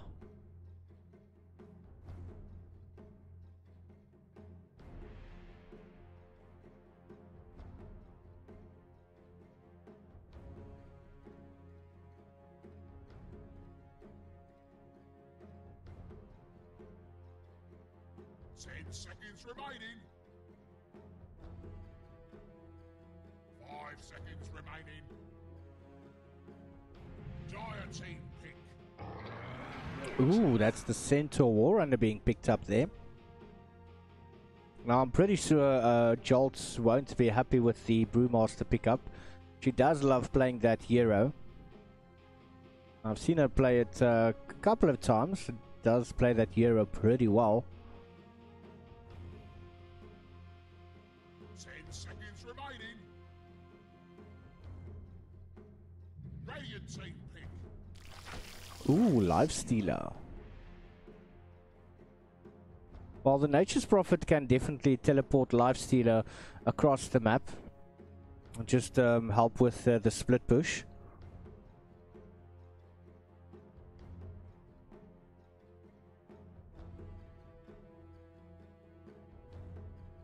Seconds remaining. 5 seconds remaining.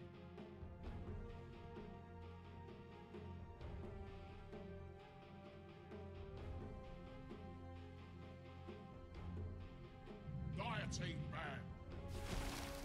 banned. Ooh, Ancient Apparition. Nice little pickup there from Amaryllis.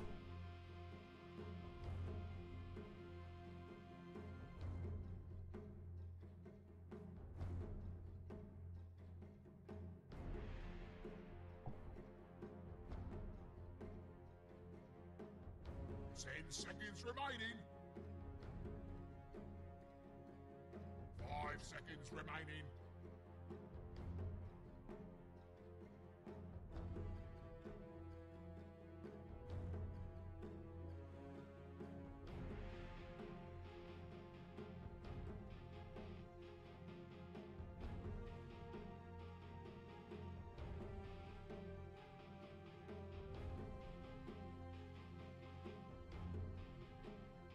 Just waiting for the final ban out, and that is the Lina that has been taken out.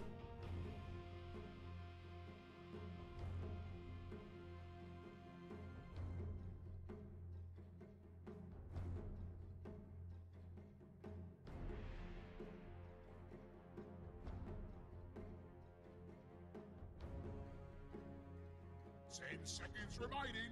Radiant team pick. Storm Spirit. Amaryllis has got a bit of time remaining for their 5th and final pickup. They still have 1 minute and 20 seconds in reserve time as well.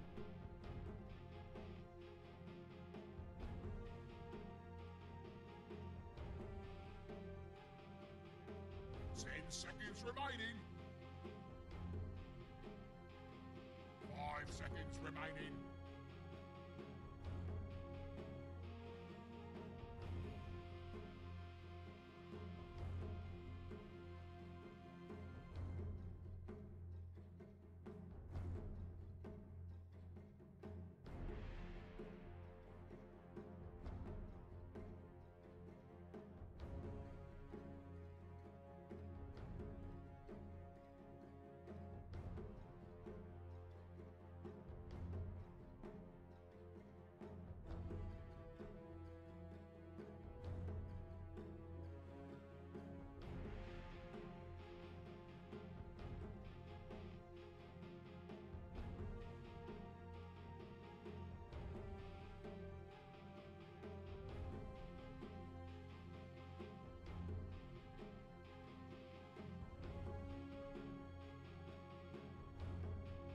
"25 seconds remaining." This seems to be a serious discussion between Amaryllis. Dire team pick. They've decided to go for the Viper. Now Kittens also have quite a bit of time remaining. Still have 1 minute and 40 in their reserve time.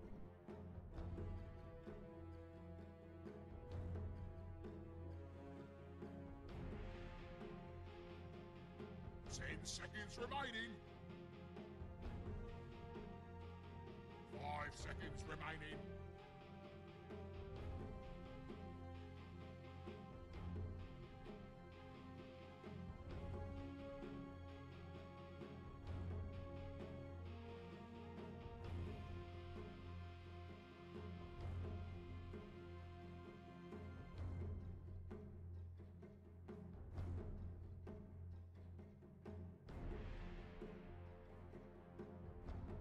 One minute and 15 seconds remaining.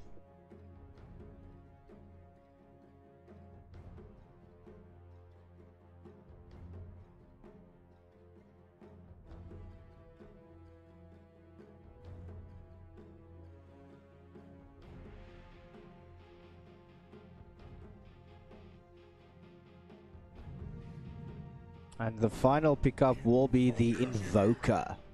What a lineup. And that is White Rabbit Amaryllis playing the Jakiro, Bloodseeker, Centaur Warrunner, Ancient Apparition and the Viper.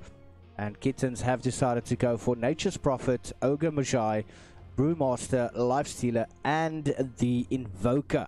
And this is the second match for tonight's ELSA Season 1 qualifier, hosted by Esports League South Africa, proudly sponsored by Ignite Gaming Hardware and Accessories. Don't go away, we'll be right back after they load.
Right, and we are into the game. Introducing the side of Amaryllis first, that is Jolts on the Jakiro. Ancient Apparition will be played by Katrina. Bloodseeker by Pandemo. The Centaur will be played by Kit 11. And finally, Viper will be played by Bubbles. On the opposite end of the map though, and this is the side of Kittens, on the Nature's Prophet will be Captain Kit. On Brewmaster, that is going to be played by Zombie ZA. On the Invoker will be played by Enemy. Ogre Magi will be played by Griffin X. And Lifestealer is going to be played by Immortal. So, as per usual, we do have the Invoker, and a quick shout out going to Eerie. And that is from Enemy 427 on the Invoker, and a shout out to Henny Bat as well. Nice shout outs coming here from the teams. Got the Ancient Apparition as well as the Bloodseeker, but it seems that a Zombie is going to take a chance and actually run up here. Not a very good decision. Griffin X is there to support as well.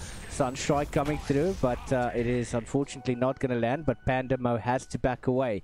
At the top lane though, we do have Jolts being harassed very, very hard by Immortal, but it seems that unfortunately, Bloodseeker was not able to do anything. Two bounties going there to the Brewmaster.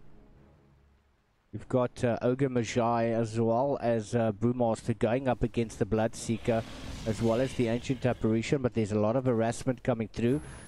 Bubbles going up against Enemy, Sunstrike, but to no avail.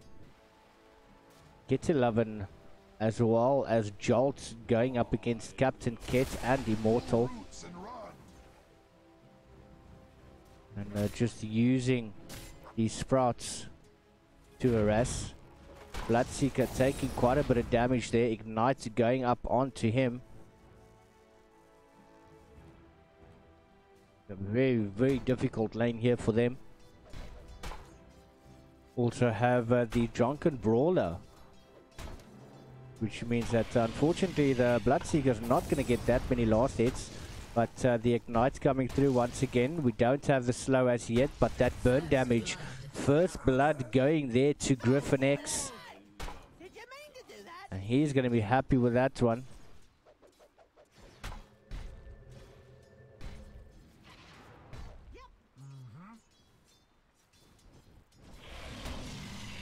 Katrina trying to harass Griffin. But Kit 11 has also taken quite a bit of damage at the top lane.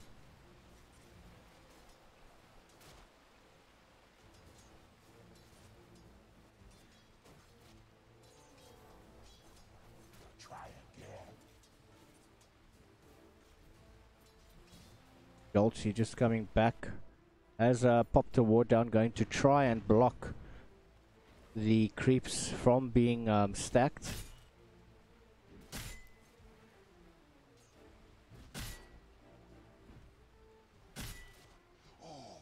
Ooh, Kit 11 taking quite a bit of damage there. That's the dual breath coming through there. But, ooh, Bloodseeker, he is once again taking quite a bit of damage. Pandemo has got to get out. Katrina just trying to come in and harass or take the attention away from the Bloodseeker. That was the cold feet coming through.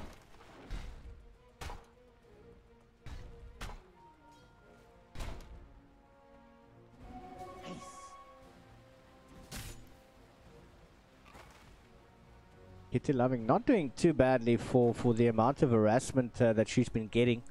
Currently third on the last hits.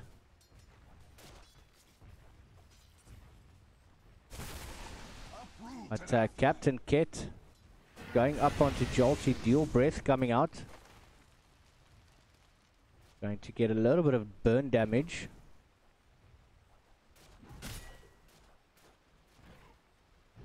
Captain Kit just using that Nature's Call. But now Kitty Lovin being slowed down there by Immortal. Oh, stun coming through, but unfortunately not going to help much. Ket is going to get the kill.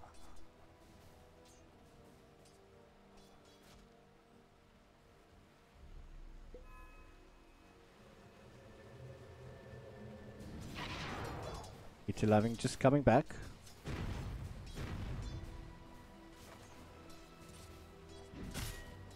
Just keeping the creeps close. Got to TP down towards bot lane, but now Katrina and Pandemo both in the world of trouble. Katrina is going to fall. Are they going to chase down to the tower? They do have the treants there, which could have just taken the damage. Griffin X trying to come around from the side. He's still there. Has got a stun available. Going to chase him behind the trees. We do have Ancient Apparition coming in. Pandemo trying to get out. Is going to manage to TP out, but a stun from Griffin X and Katrina now unfortunately has just respawned. And if they're going to manage to get this one down,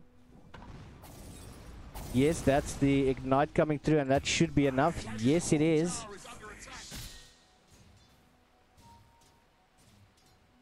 And slowly things are not going the way that Amaryllis would have hoped. Bubbles in the mid lane. Radiant's bottom tower is under attack. Also taken quite a bit of damage there. Forts have been fortified. This bottom lane is very, very hard to deal with. They've got so much harassment. And not to forget, the Nature's Prophet can gank in any lane at any time.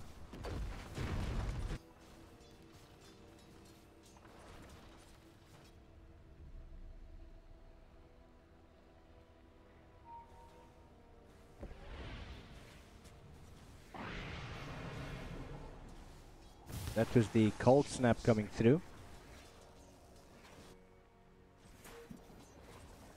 It does seem they want to go onto Griffin. Now has been cold feeted. It's coming through once again, but Zombie says no, he wants to fight this one out. Going onto Bloodseeker is unfortunately going to fall.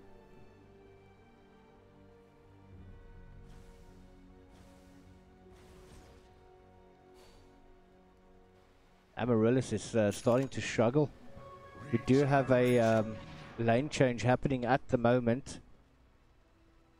Hit 11 has decided to go bot, where Bloodseeker now going top, but immediately gets the treed up. Gold feed onto Immortal.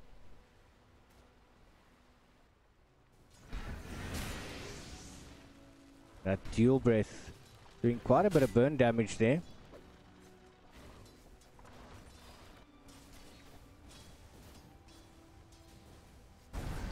Oh, Bubbles seeming to be in quite a bit of trouble there. And Invoker, enemy 427. But Griffin X in a bit of trouble there. He is dominating at the moment. Captain Kit has come in. Ice bar thrown down.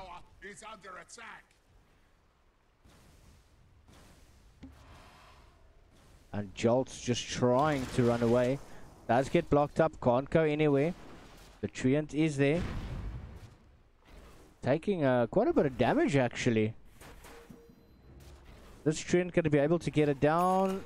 No. Oh, Sunstrike. Oh, wow. Jolts. Very well played. Just moving away.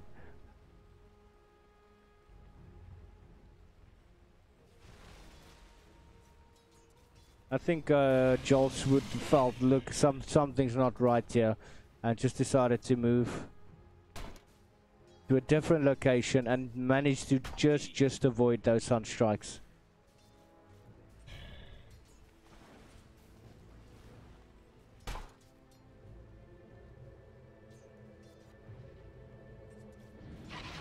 DP mid to Pandemo. Ogre Magi does have a observer ward. Gonna pop that down. Captain Kit coming from the back. Now going to force this tower. Kitty Loving has to be very careful now. It doesn't have the Stampede available yet. Jolty trying to harass as much as possible. Oh, beautiful, beautiful double edge coming through. But it does seem that Kitty Loving is unfortunately going to go down right under that tower. Jolty trying to protect it with everything that she's got. But Kit manages to get it. Ignite coming up onto Jolts. She's in a bit of trouble now. She's got to get away. Have the courier coming in. Ancient Apparition is there to try and help as well. But Jolts actually doing very well to survive as long as she did. But are they going to be able to get Brewmaster? No! Jolts is actually going to fall. And Viper, in the meantime, has gone down as well.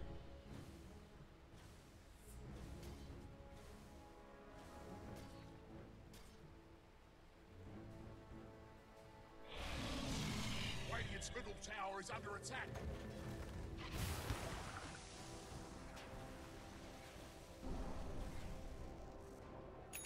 The Bubble seemingly struggling quite a bit.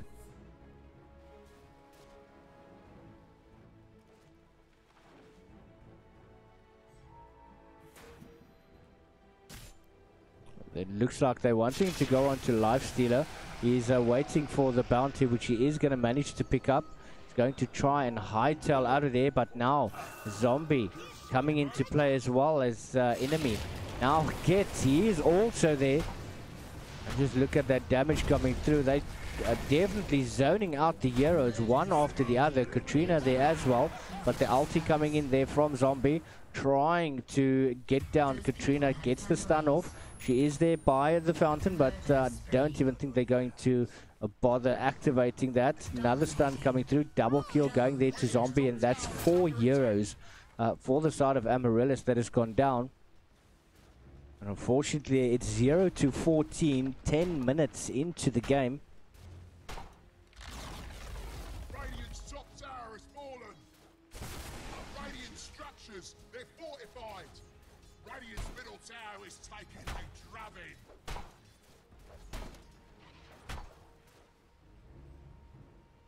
They have taken control here so far. Oh, Stampede trying to go on to Immortal, but he does manage to get the rage off. Kitty Lovin trying to catch up. Pandamo is there trying to go for Zombie. Cold Feet coming out onto Immortal, but he jumps right into Zombie. Don't have the ulti up yet. Dual Breath coming through. Zombie trying to fight out everything they've got, as well as the Sunstrike, and they're turning this battle around. Slowly but surely they're trying to fight back, and now Viper, she's in trouble. Bubbles is going to go down. Yes, now they still have the option of going for 2 of the other heroes, Katrina, as well as the Ice Spot coming through from Jolts, and the Dual Breath trying to catch up. Beautiful little Ice Vortex just trying to slow down Griffin.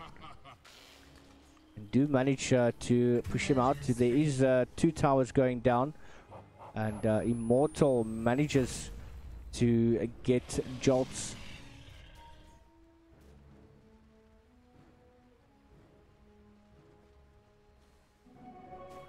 Things are definitely not going their way.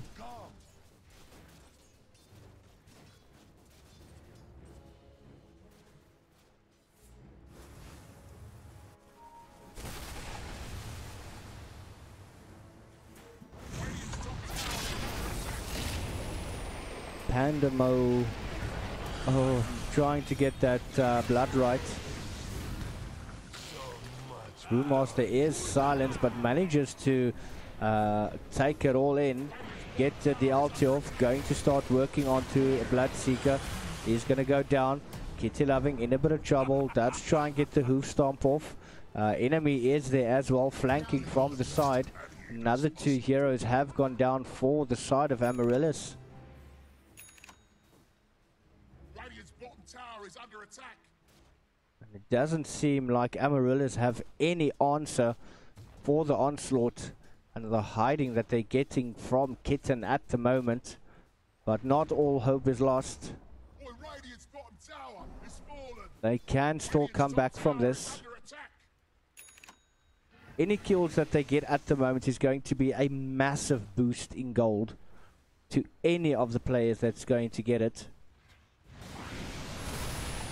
Another tornado going up into a sunstrike, but now enemy, he's in trouble. The zombie coming into play as well as Immortal. The ice spark does land as well as the dual breath.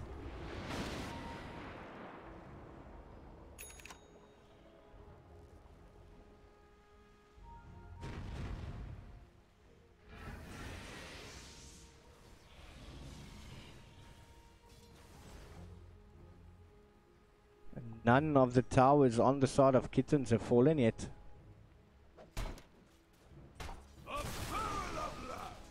I do have the meteor hammer. Radiant's top tower is under attack. That is on Kit.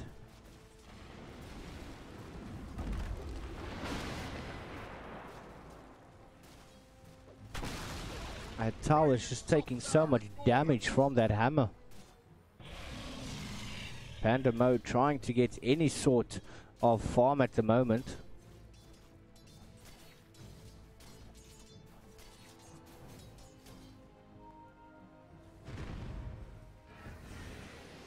Stormhammer now on the Lifestealer as well. That's 2 Stormhammers. Should allow them to push quite well.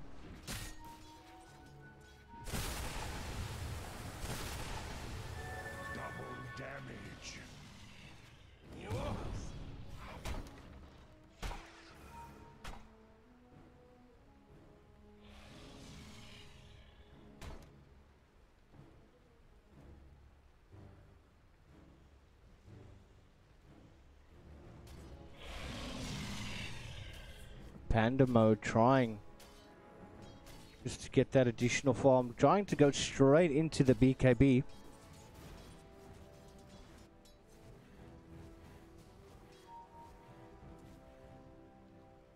Boca strong on the way there to the Agnum Scepter.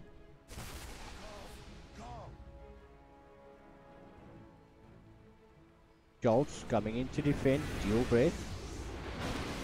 Remember coming down. That's the Macropire as well.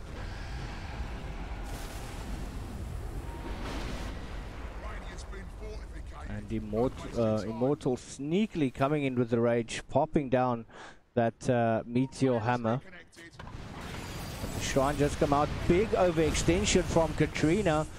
And she's going to pay the ultimate price. Another Storm Hammer coming through. Getty loving stampeding in there. Gets stunned up by Ogre, but Immortal starts smacking away. That's the deafening blast coming through as well. And still no answer coming in. They did manage to get 1 kill though. That's a consolation prize.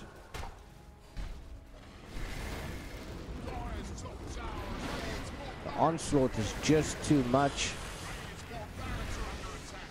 Joel still trying to chase them, but Immortal at the point where he doesn't really care. He feels they've got this in the bag.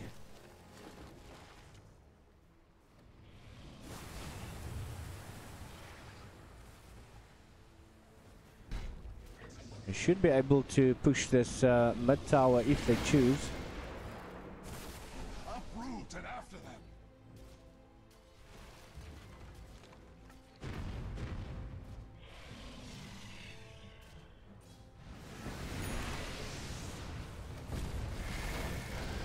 Coldfeet up on to Immortal, but he does manage to get the rage off as well as the Meteor, and so does Ket. And this tower is just taking so much damage.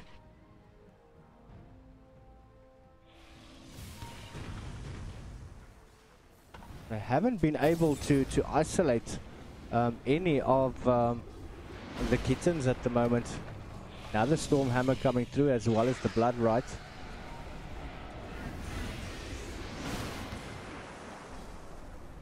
They're taking their time there.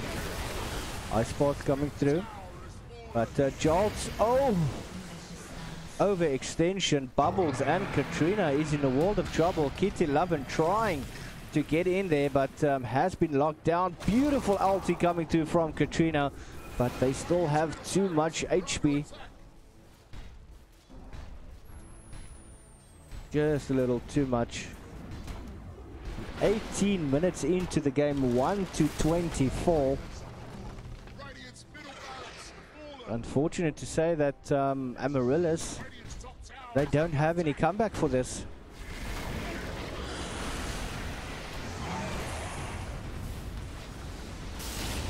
Oh, your scepter on to Kitty 11. Bloodpot. Oh, Immortal just makes it. Pandamo jumping in. Ice. Oh ho! Gunstrike.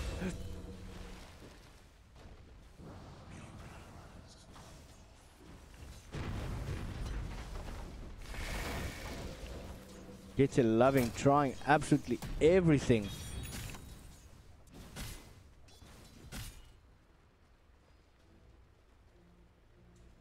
It's just not enough.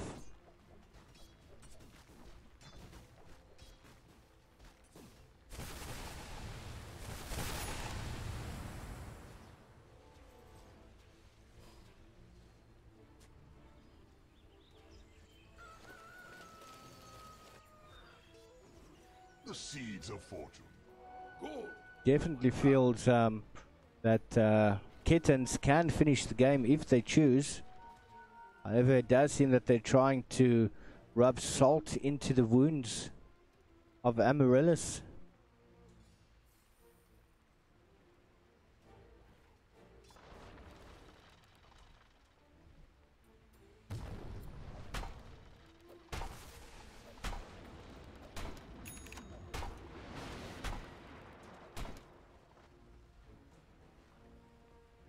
Use the might under the... Yeah!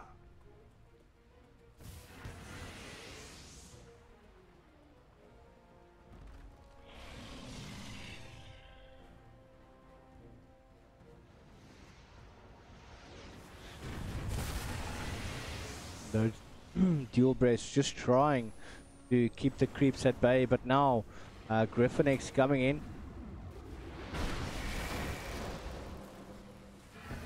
Also has got a Storm Hammer. That is 3 Storm Hammers, but 2 Euros get caught into the Ice Bath. Another Storm Hammer coming through. Still have Life Stealer. That 4 Storm Hammers. Oh my god. They are literally winning this game with Storm Hammers. Nothing that Amaryllis can do. They haven't given up yet though.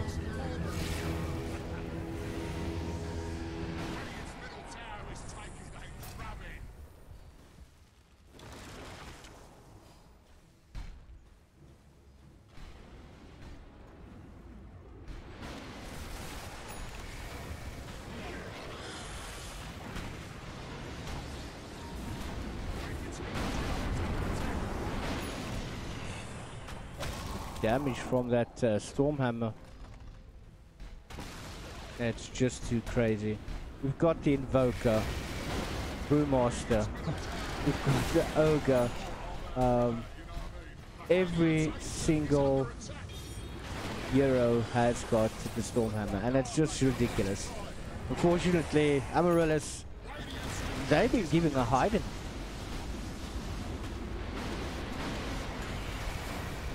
They've been given such a hiding. I don't have words. It's actually very sad to see. But that is your GG. The Kittens actually take that very convincingly. 23 minutes, 3 for 27, and they literally took the entire game for Stormhammers, and that's all she wrote. But we'll be back. Game number 3 of tonight's coming up very shortly, and don't go anywhere. We'll be back. shortly. ELSA.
Trust, yeah. No, I don't wanna waste what's left. And on we'll go, through the wastelands, through the highways, till my shadow turns to sun rays. And on we'll go, through the wastelands, through the highways, and on we'll go.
And ladies and gentlemen, boys and girls, we are back for the third and final game for tonight.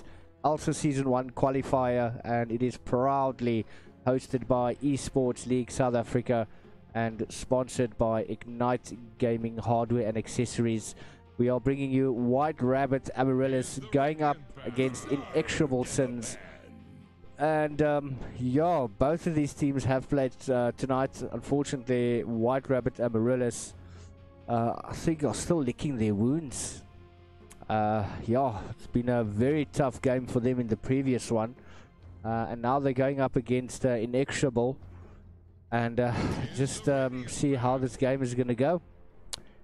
Looking at the bans out for the side of Amaryllis is the Tinker, the Kunka, and the Storm. On Sins, they've taken out the Dazzle, the Grimstroke, and the Leech, and the first pickup is Keeper of the Light.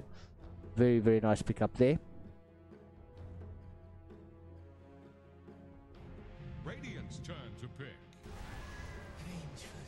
The first pickup for the side of Amaryllis is the Vengeful Spirit.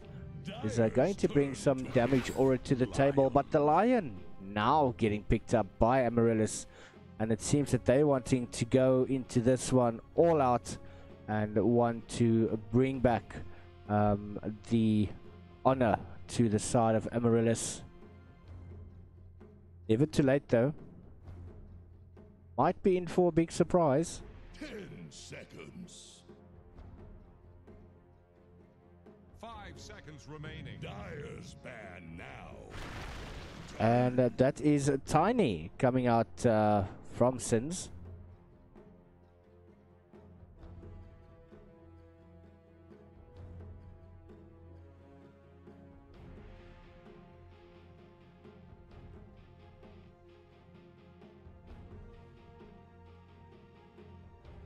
Seconds. 5 seconds remaining. Radiant's turn to ban. Fourth ban out there for the side of Sins is the Viper, and Chaos Knight being taken out by Amaryllis.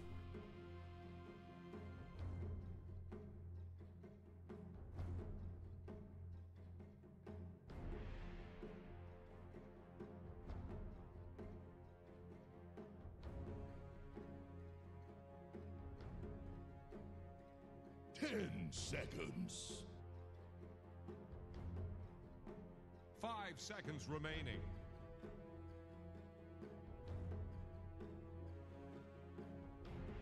Here's the Radiant ban. ELSA being banned out there by Sins. And are we possibly going to see the Brewmaster pick up their 4 jolts?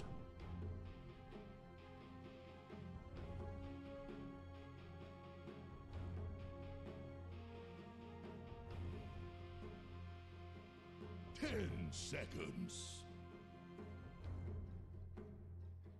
5 seconds remaining.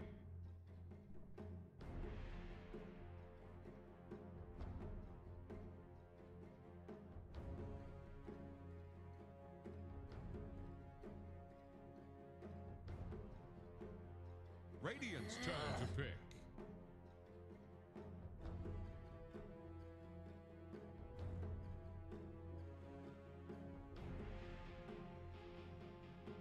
Weaver being banned out. Dire's turn to pick. Bristleback or Amaryllis.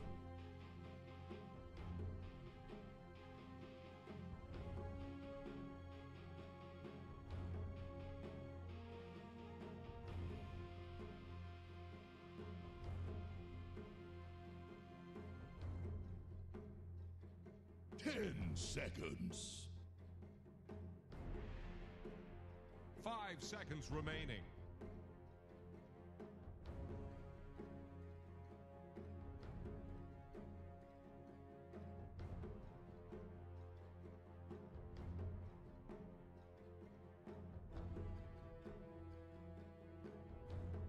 Radiant's turn to pick. Undying picked up by the side of Sins.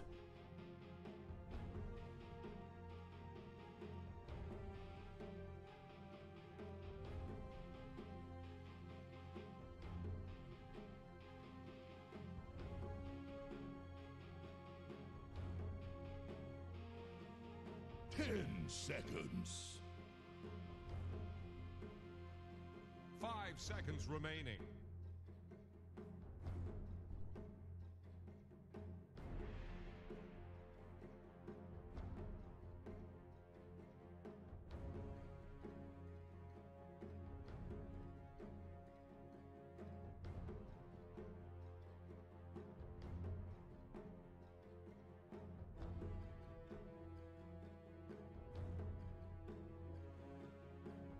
'Dire's turn to pick. And Lifestealer now being picked up.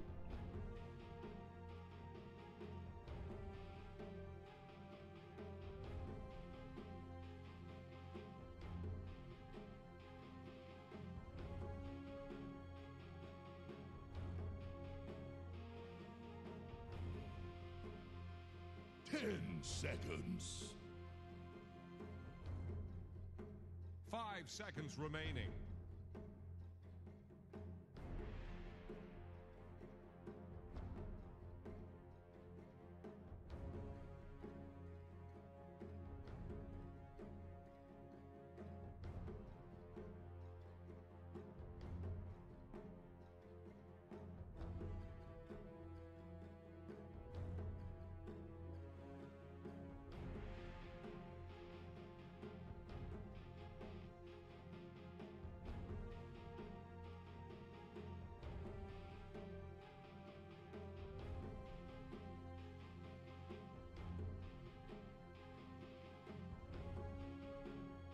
'Radiant's turn to ban.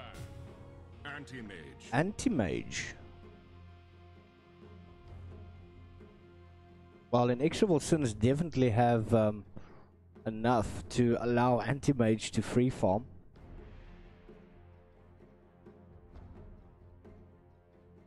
Sixth and final ban out for the side of Amaryllis. The Dire get They've gone for the sniper.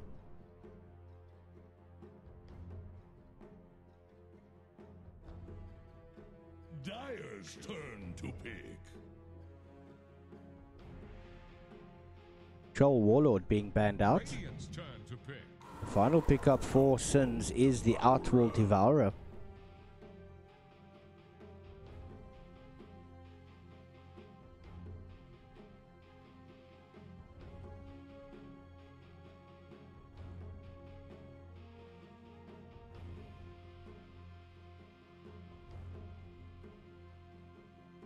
Seconds.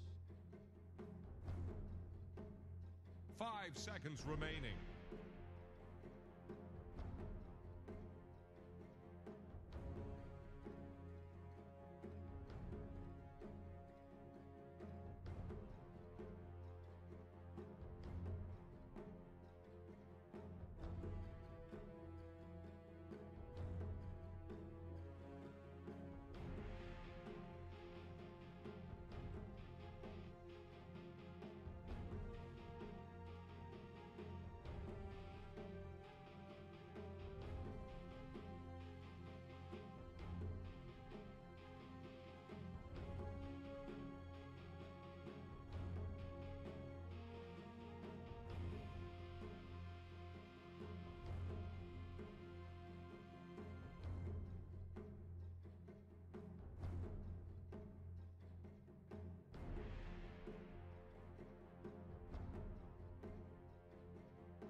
Waiting for the final pickup from Amaryllis now.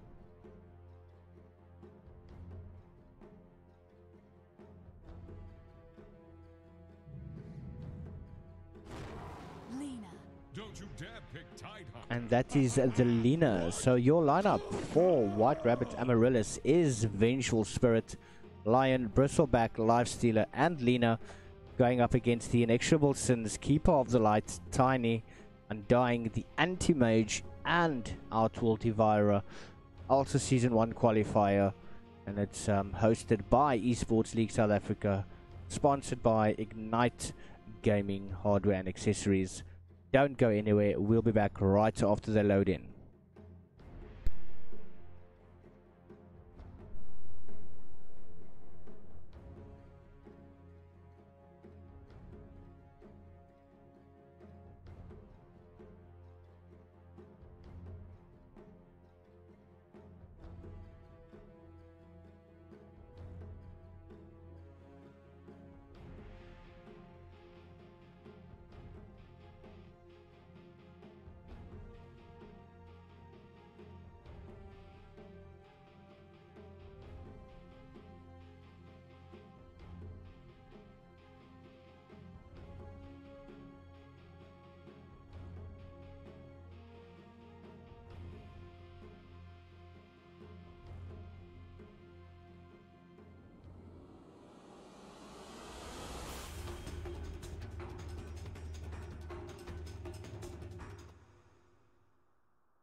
And we are into the game. So looking at Bristleback, who is going to be played by Kitty Lovin. Lena will be played by Bubbles. Lifestealer is going to be played by Pandamo. The Vengeful Spirit by Jolts. And finally Lion is going to be played by Katrina. And that is your side of Amaryllis. On the opposite end of the map for Sins, we do have Undying, who is going to be played by Toothy. Outworld will be played by Swakbuki.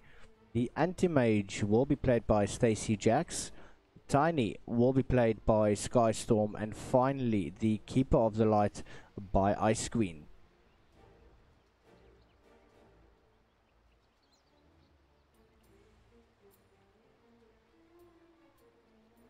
Toothy and Skystorm. Seems that they're going to want to try and steal this bounty.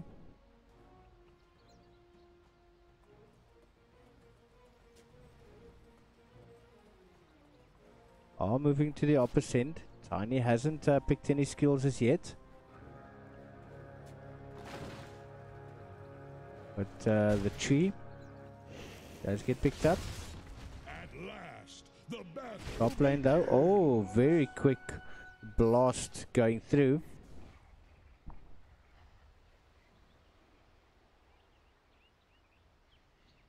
And it does seem a bounty for each team is appropriate.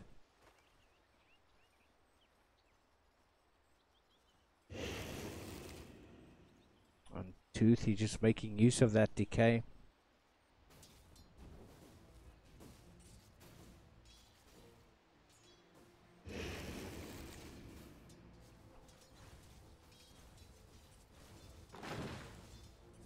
Constantly making use of decay as soon as it comes available. Can see it being used. Look at the damage. Panda, ooh, taking quite a bit of damage from the tree.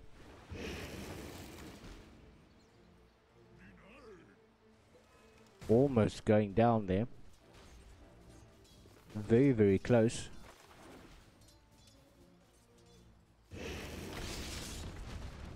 Done. On to Undying.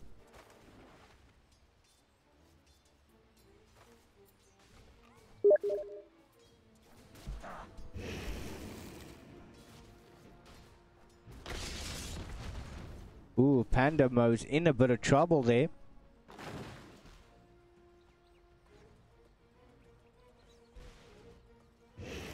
Oh, those decays just eating away at his health, but does manage to get a healing salve.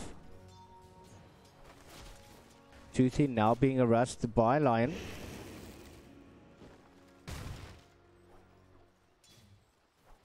Vengeful Spirit in the top lane is taking quite a bit of damage.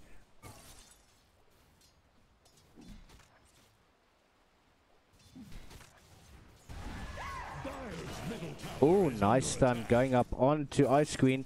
Are they going to be able to get it down? Kitty Loving not being able to catch up now, but Joltsy taking all sorts of punishment there from Stacy Jax, but a quick stun. And Kitty Loving doesn't have any mana available anymore.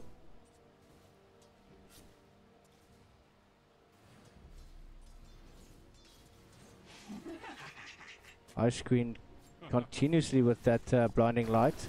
But now Pandamo's in trouble. Going to go down to Skystorm, focusing their attention on Katrina, who does get stunned up. And Toothy is going to take a kill.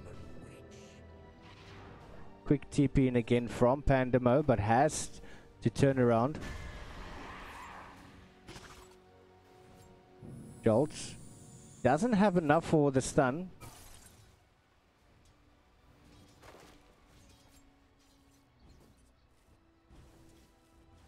Bubbles trying everything to win that mid lane.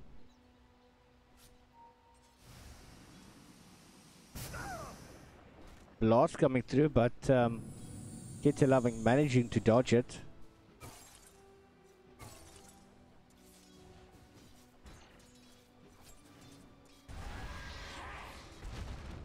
Oh, Skystorm In a bit of trouble. Rage being used by Pandamo.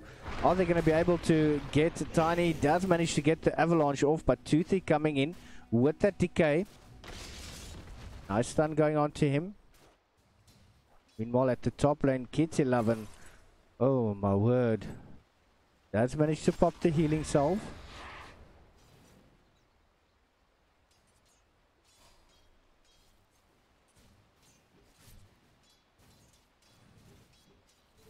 Triple fire.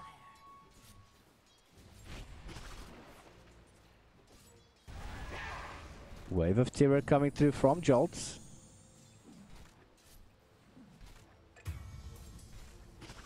But Lion does go down. Skystorm was in a bit of trouble there, but Panda now being forced onto the back foot. The tomb has come down there from Toothy, but a nice little toss, and that's going to be a double kill going to Toothy. But Katrina coming back. There's a lot of overextension happening there right now. It has to play very, very safe.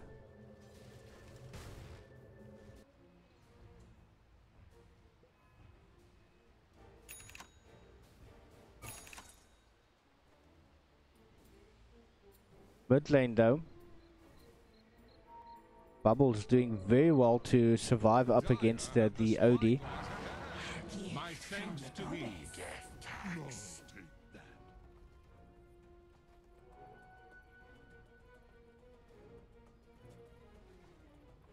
Good blocking there. Ooh, Tiny being slowed. Does have the avalanche and the toss, and Pandamo is in a world of trouble. 6 seconds before the decay become available. Toothy decides not to rather go for that one. But Kotal in the top lane though does go down. Stacy Jacks trying to fight it out, but does finally retreat down to the tower.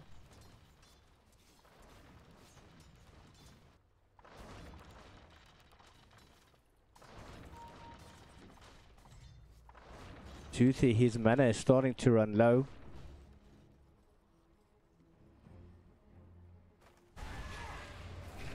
Stacy Jacks, oh, very, very quick with the counter spell. Dire's middle tower is under pressure. And he timed that perfectly.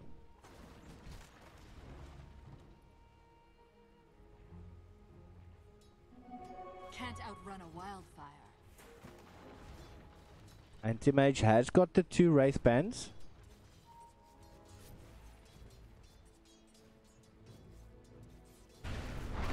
Bottom lane, Toothy, he's in a bit of trouble, but the avalanche coming through. Pandamo still giving chase, doesn't have any mana for rage. All the open wounds.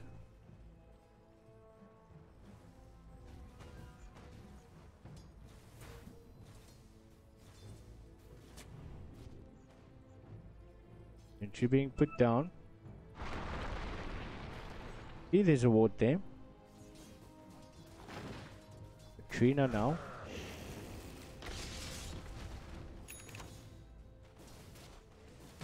Does have the toss available.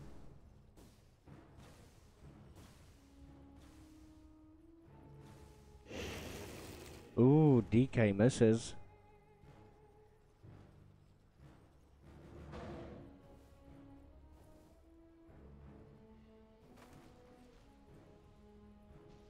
Lion in trouble.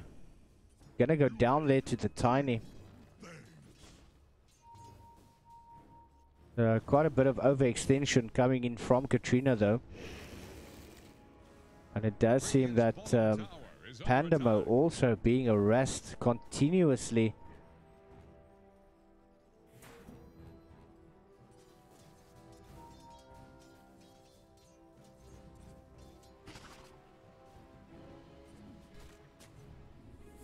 Katrina has rotated now to the top.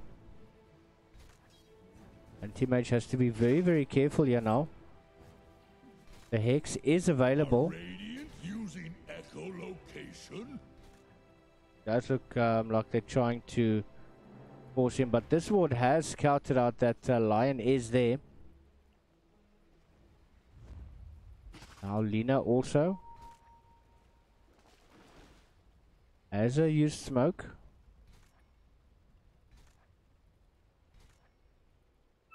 astrix playing very, very carefully.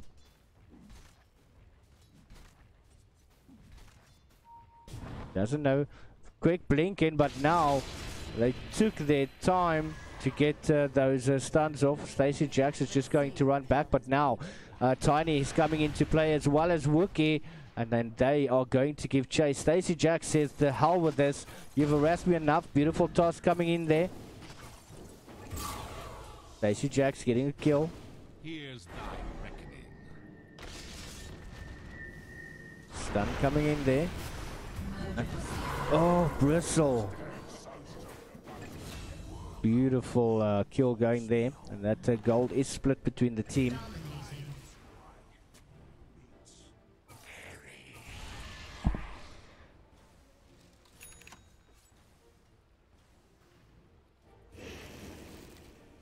Skystorm.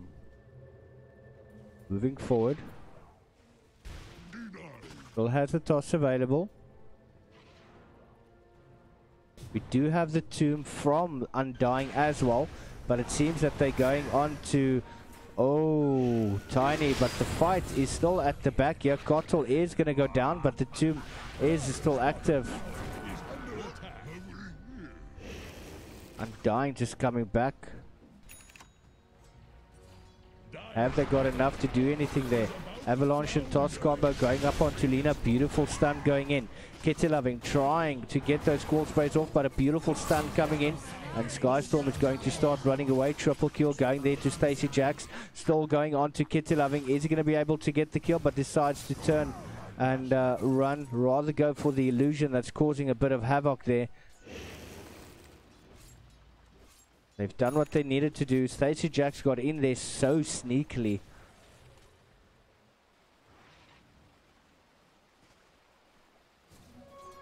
Regeneration.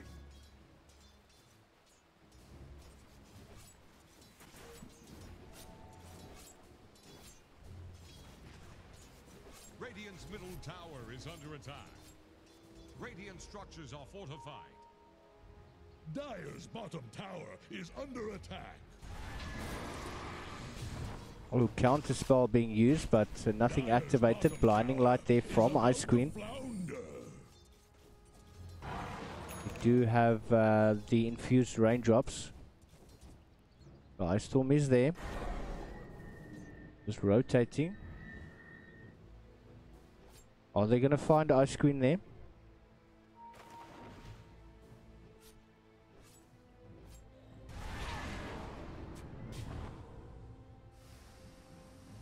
A quick blink away there from him. But, ooh. Pandamo in a bit of trouble there. Does manage to get away though. Tiny can't really give any chase there. Dire's top tower is about to take the plunge.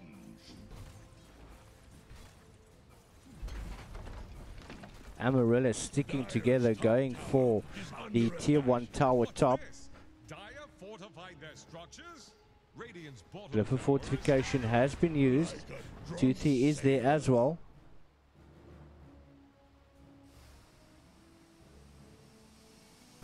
Radiant's bottom tower faces a stiff wind. Lina stalking the Tiny.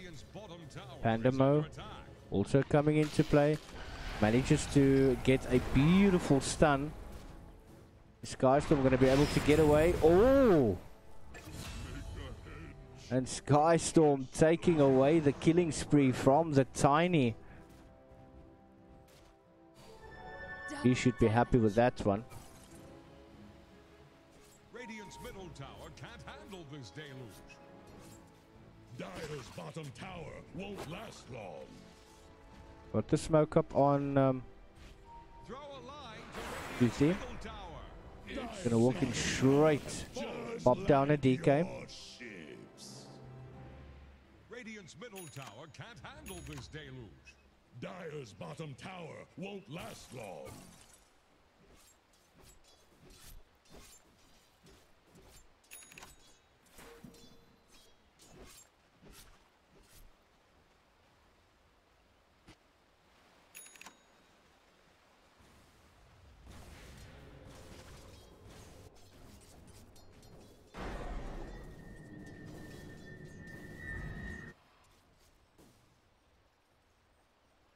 This lifestealer is starting to have an impact in this game. Illusion.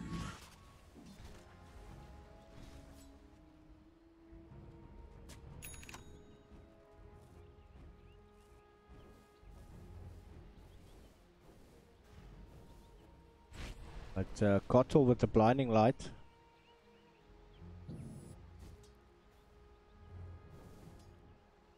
Daisy Jacks.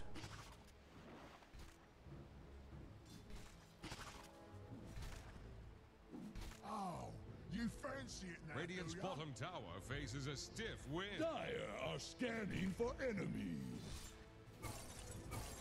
You have Undying coming to the top, jumping in there very, very quickly. Counterspell hasn't been activated yet. Wave of Terror as well as the Hex. Now, they're giving chase there. Venge has got to run like hell. Stacey Jacks decides no, they want to go rather for the Bristleback, get his mana down, but no, he's actually running away. Stun coming through. Counterspell doesn't work though, but dominating Shriek now being taken away from Toothy. And what is this? Amaryllis, a completely different gameplay from the previous game that they've had, and it is a complete turnaround. Definitely there's a lot more teamwork coming from this team now, and you would definitely not say that this was the same team that played in the previous game.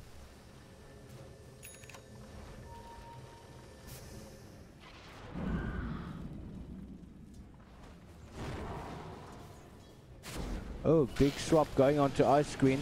Will-O-Wisp has been activated as well as the blinding light. Oh, Rage actually manages to get Mo out of there, but Jolt is in trouble. Kitty Loving is there. Quick little jump forward from Stacey Jacks with the LT. Counter-Strike being used as well. There is a regeneration rune being picked up. And the illusion of the Jolts being taken out there as well.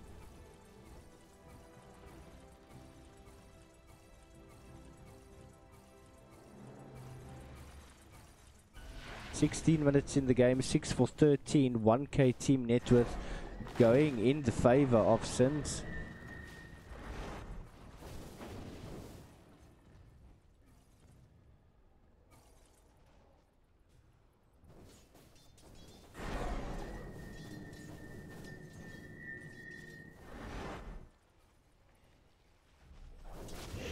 Pandamo has got to be very careful here. Still has the Rage available.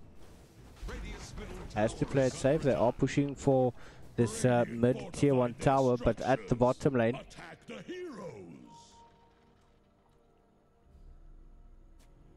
Ooh, Lina just makes it out.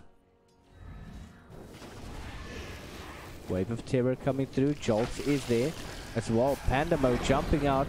Blinding light coming through. Toothy trying to do everything he can. 66 seconds for the tomb, but it is been activated already. Can't get the second one yet. Pandamo going down there as well. And Jolts, just look at how slow she's moving.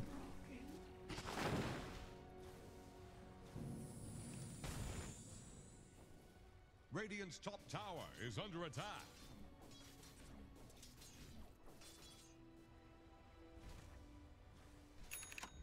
Dire's bottom tower is about to flounder.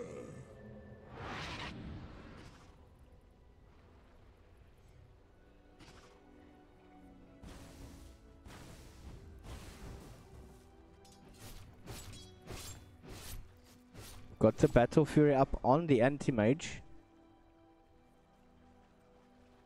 It's a nice little set. Look at that, absolutely beautiful.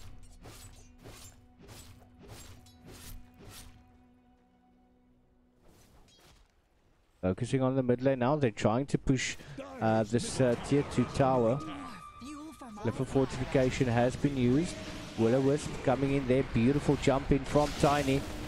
Just look at that. Nothing that Jolts can do. Can't really do much. Has gone down. Pandamo still trying to fight it out. But the tomb has been popped. Bubbles now in a world of trouble. Stacey Jax unstoppable, and it seems they're cracking up the pace now, pushing towards this tier 2 tower. Middle tower can't handle this deluge. Radiant's middle tower just keeled over.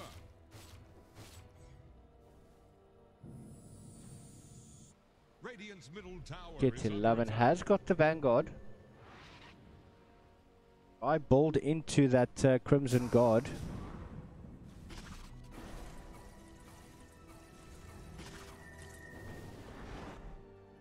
Stacey Jax bowling into that Mantis style now. Smoke up. Hit 11.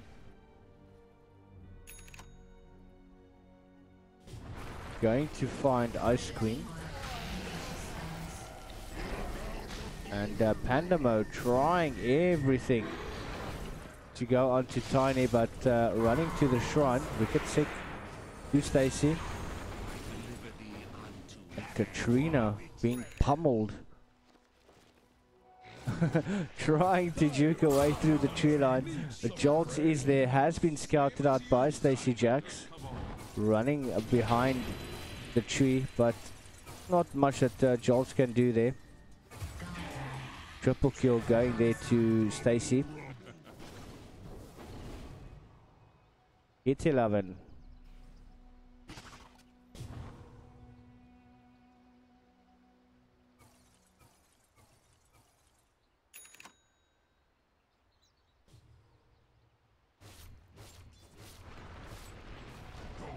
This game has turned very, very quickly.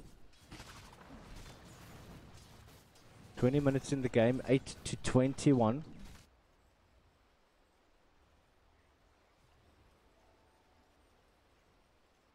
Pandamo has got the armlet now up as well. Radiant's middle tower can't handle this deluge.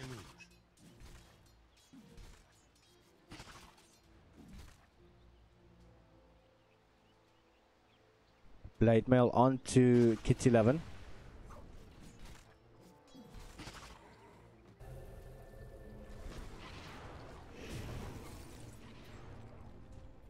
Oh, they decide to go onto Lifestealer. Not much that she can do there.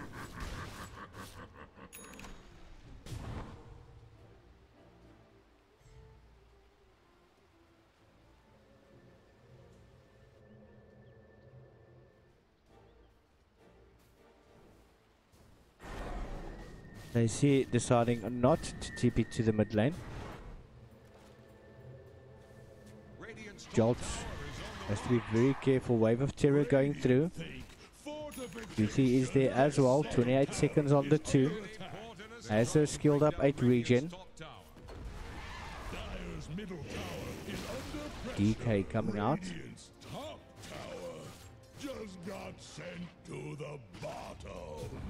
They're allowing Stacey to get as much farm as she needs.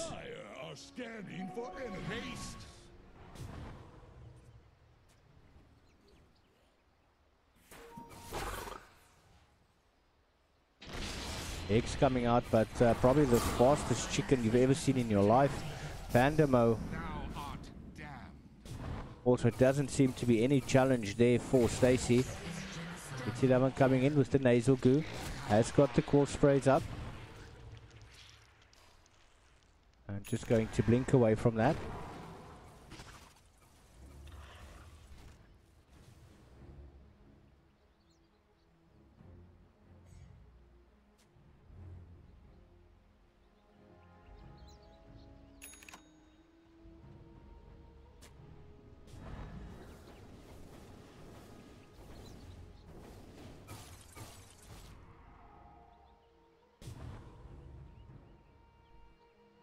I'm going to try and push this bottom lane, getting the necessary wards up there.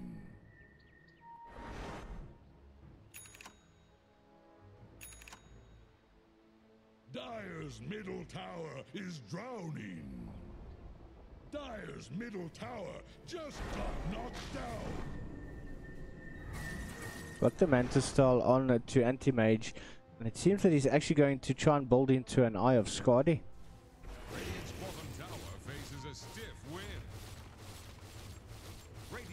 using the illusion to scout out. Radiant's bottom tower is under attack. Radiant's bottom tower has rung its last. Ooh, Stacy Jax immediately jumping onto line with the counter spell.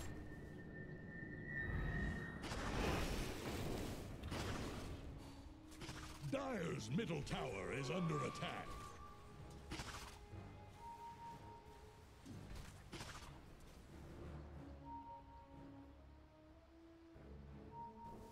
Very quickly they're rotating towards mid, trying to get the courier. Yes! Actually managed to do it.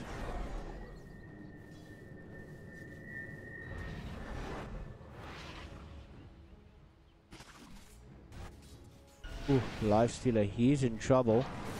But now they focus their attention onto Bubbles. Toothy's also coming there. Dual Scepter. Trying to survive. Not gonna last very long. Tower is about to take the blood.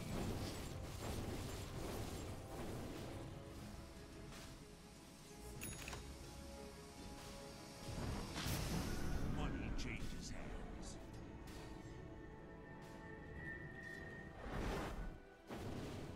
Even Pandamo has been forced back. Only has the Omelet of Mordigan. Dire's middle tower is under pressure.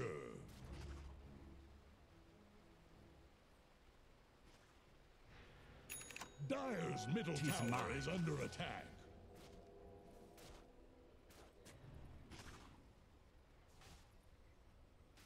They are pushing towards the top tower now.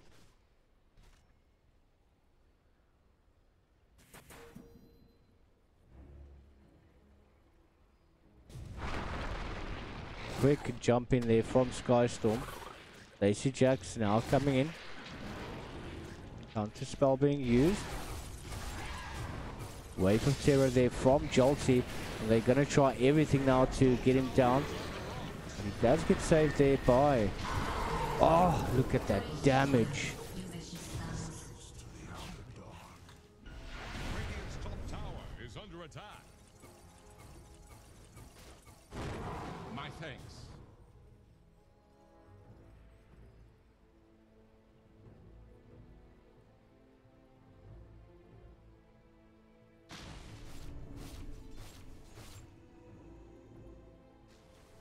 Radiant's top tower is Courier under coming in there for Anti-Mage.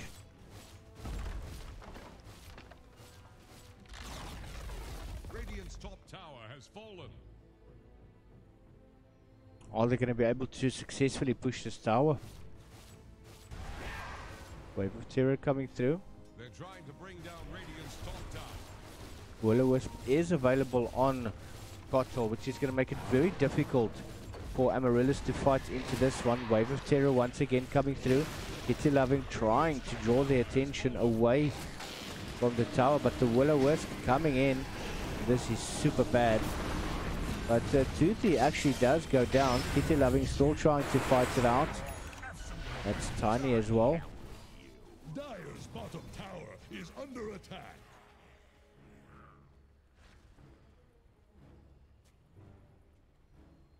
Dire's bottom tower won't last long. Dire's bottom tower couldn't Does seem that withstand the Amaryllis tide.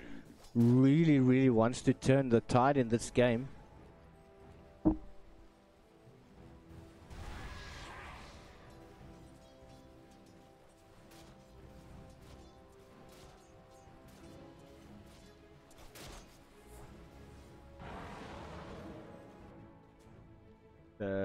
Lacy Jax really does hit hard. Dual Scepter there on Bubbles. Lion now also coming in.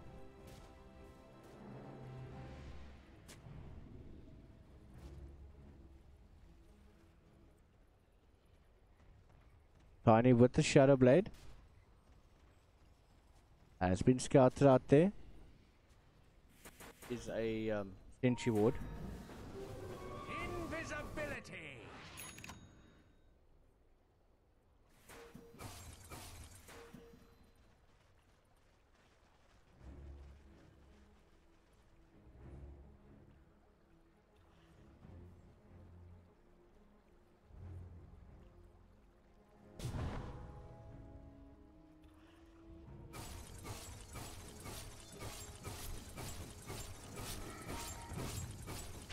are trying to go for a Sean, but interrupted there by the Avalanche. Wave of Terror coming through from Venge.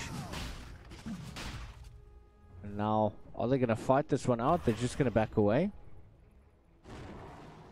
And Sins, either going to try fight this out and then go for Roshan, but oh, quick jump onto Katrina with the counter spell. Will-O-Wisp coming in as well, and they can't do anything but just get stuck. Look at the onslaught happening there. Lion, wow, 4 heroes popped at exactly the same time.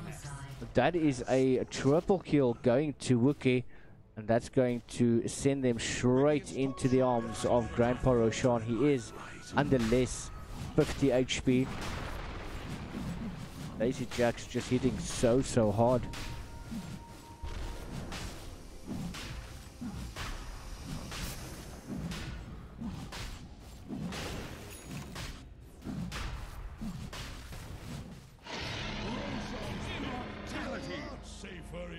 No buybacks on 4 of the heroes on the side. Amaryllis.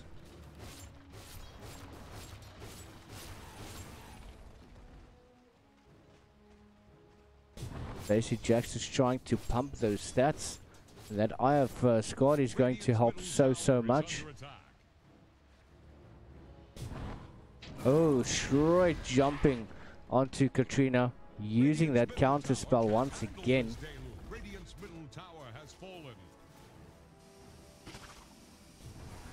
In the mid lane, Kitty Lovin doing absolutely everything to try keep them away from the high ground. There's not much they can do. Laguna Blade coming out from Bubbles, taking down AA anti-mage, but he does have the Ages of Immortal. Doom coming down as well. Skystorm jumping in. Beautiful initiation there. Katrina is going to go down, as well as Lena and the Vengeful Spirit. Double kill going to Stacy Jax, and now Swak Nuki going up against the Lifestealer. But we do have a buyback there, and they need to be very careful now. Radiant's middle tower can't handle this deluge.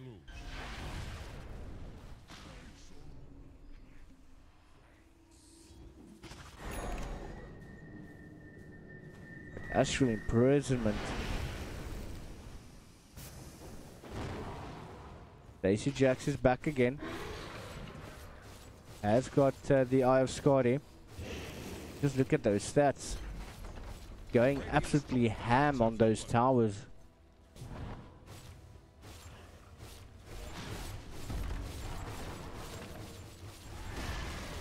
Wave of Terror is not going to chase them away. No terror in their eyes at the moment.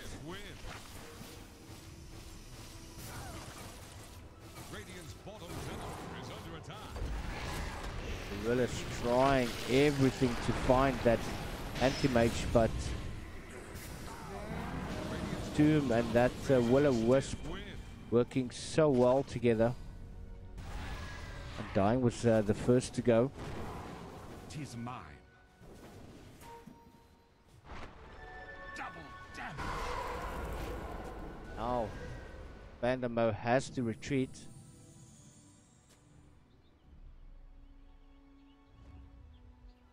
Mo coming up. Anti-mage quick on that button. Just blinking on to Vengeful Spirit. Does not have buyback. 228k gold short. Just making easy work of that tower. Even Bristleback can't stand against him. Beautiful jump in once again.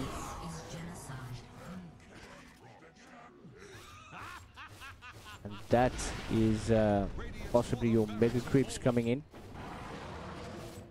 Does seem they're focusing that Rax. That's the melee.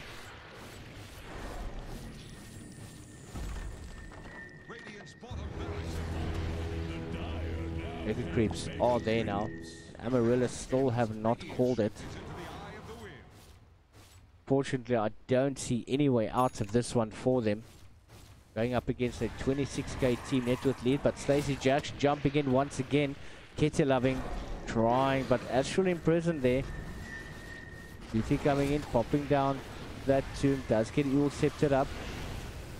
Bubbles taking quite a bit of damage still.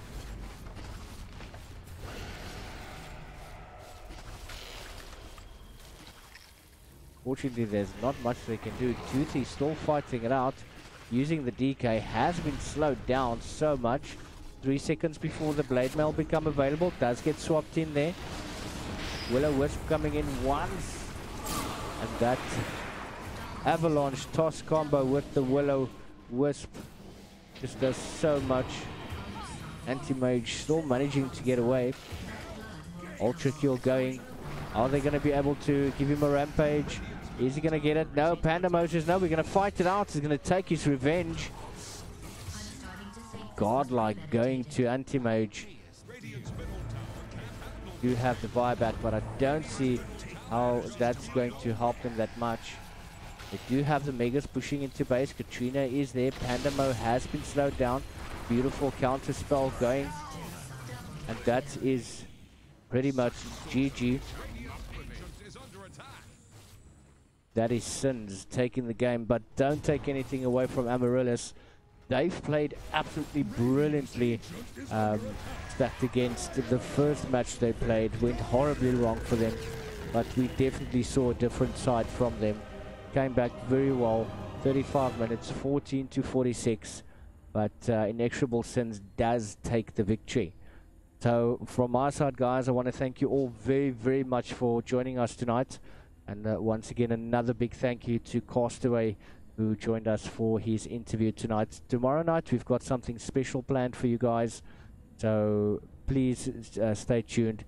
This is the ELSA Season 1 qualifier, and it is proudly hosted by Esports League South Africa and sponsored by the Ignite Gaming Hardware and Accessories.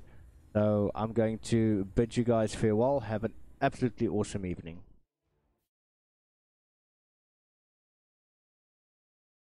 ELSA.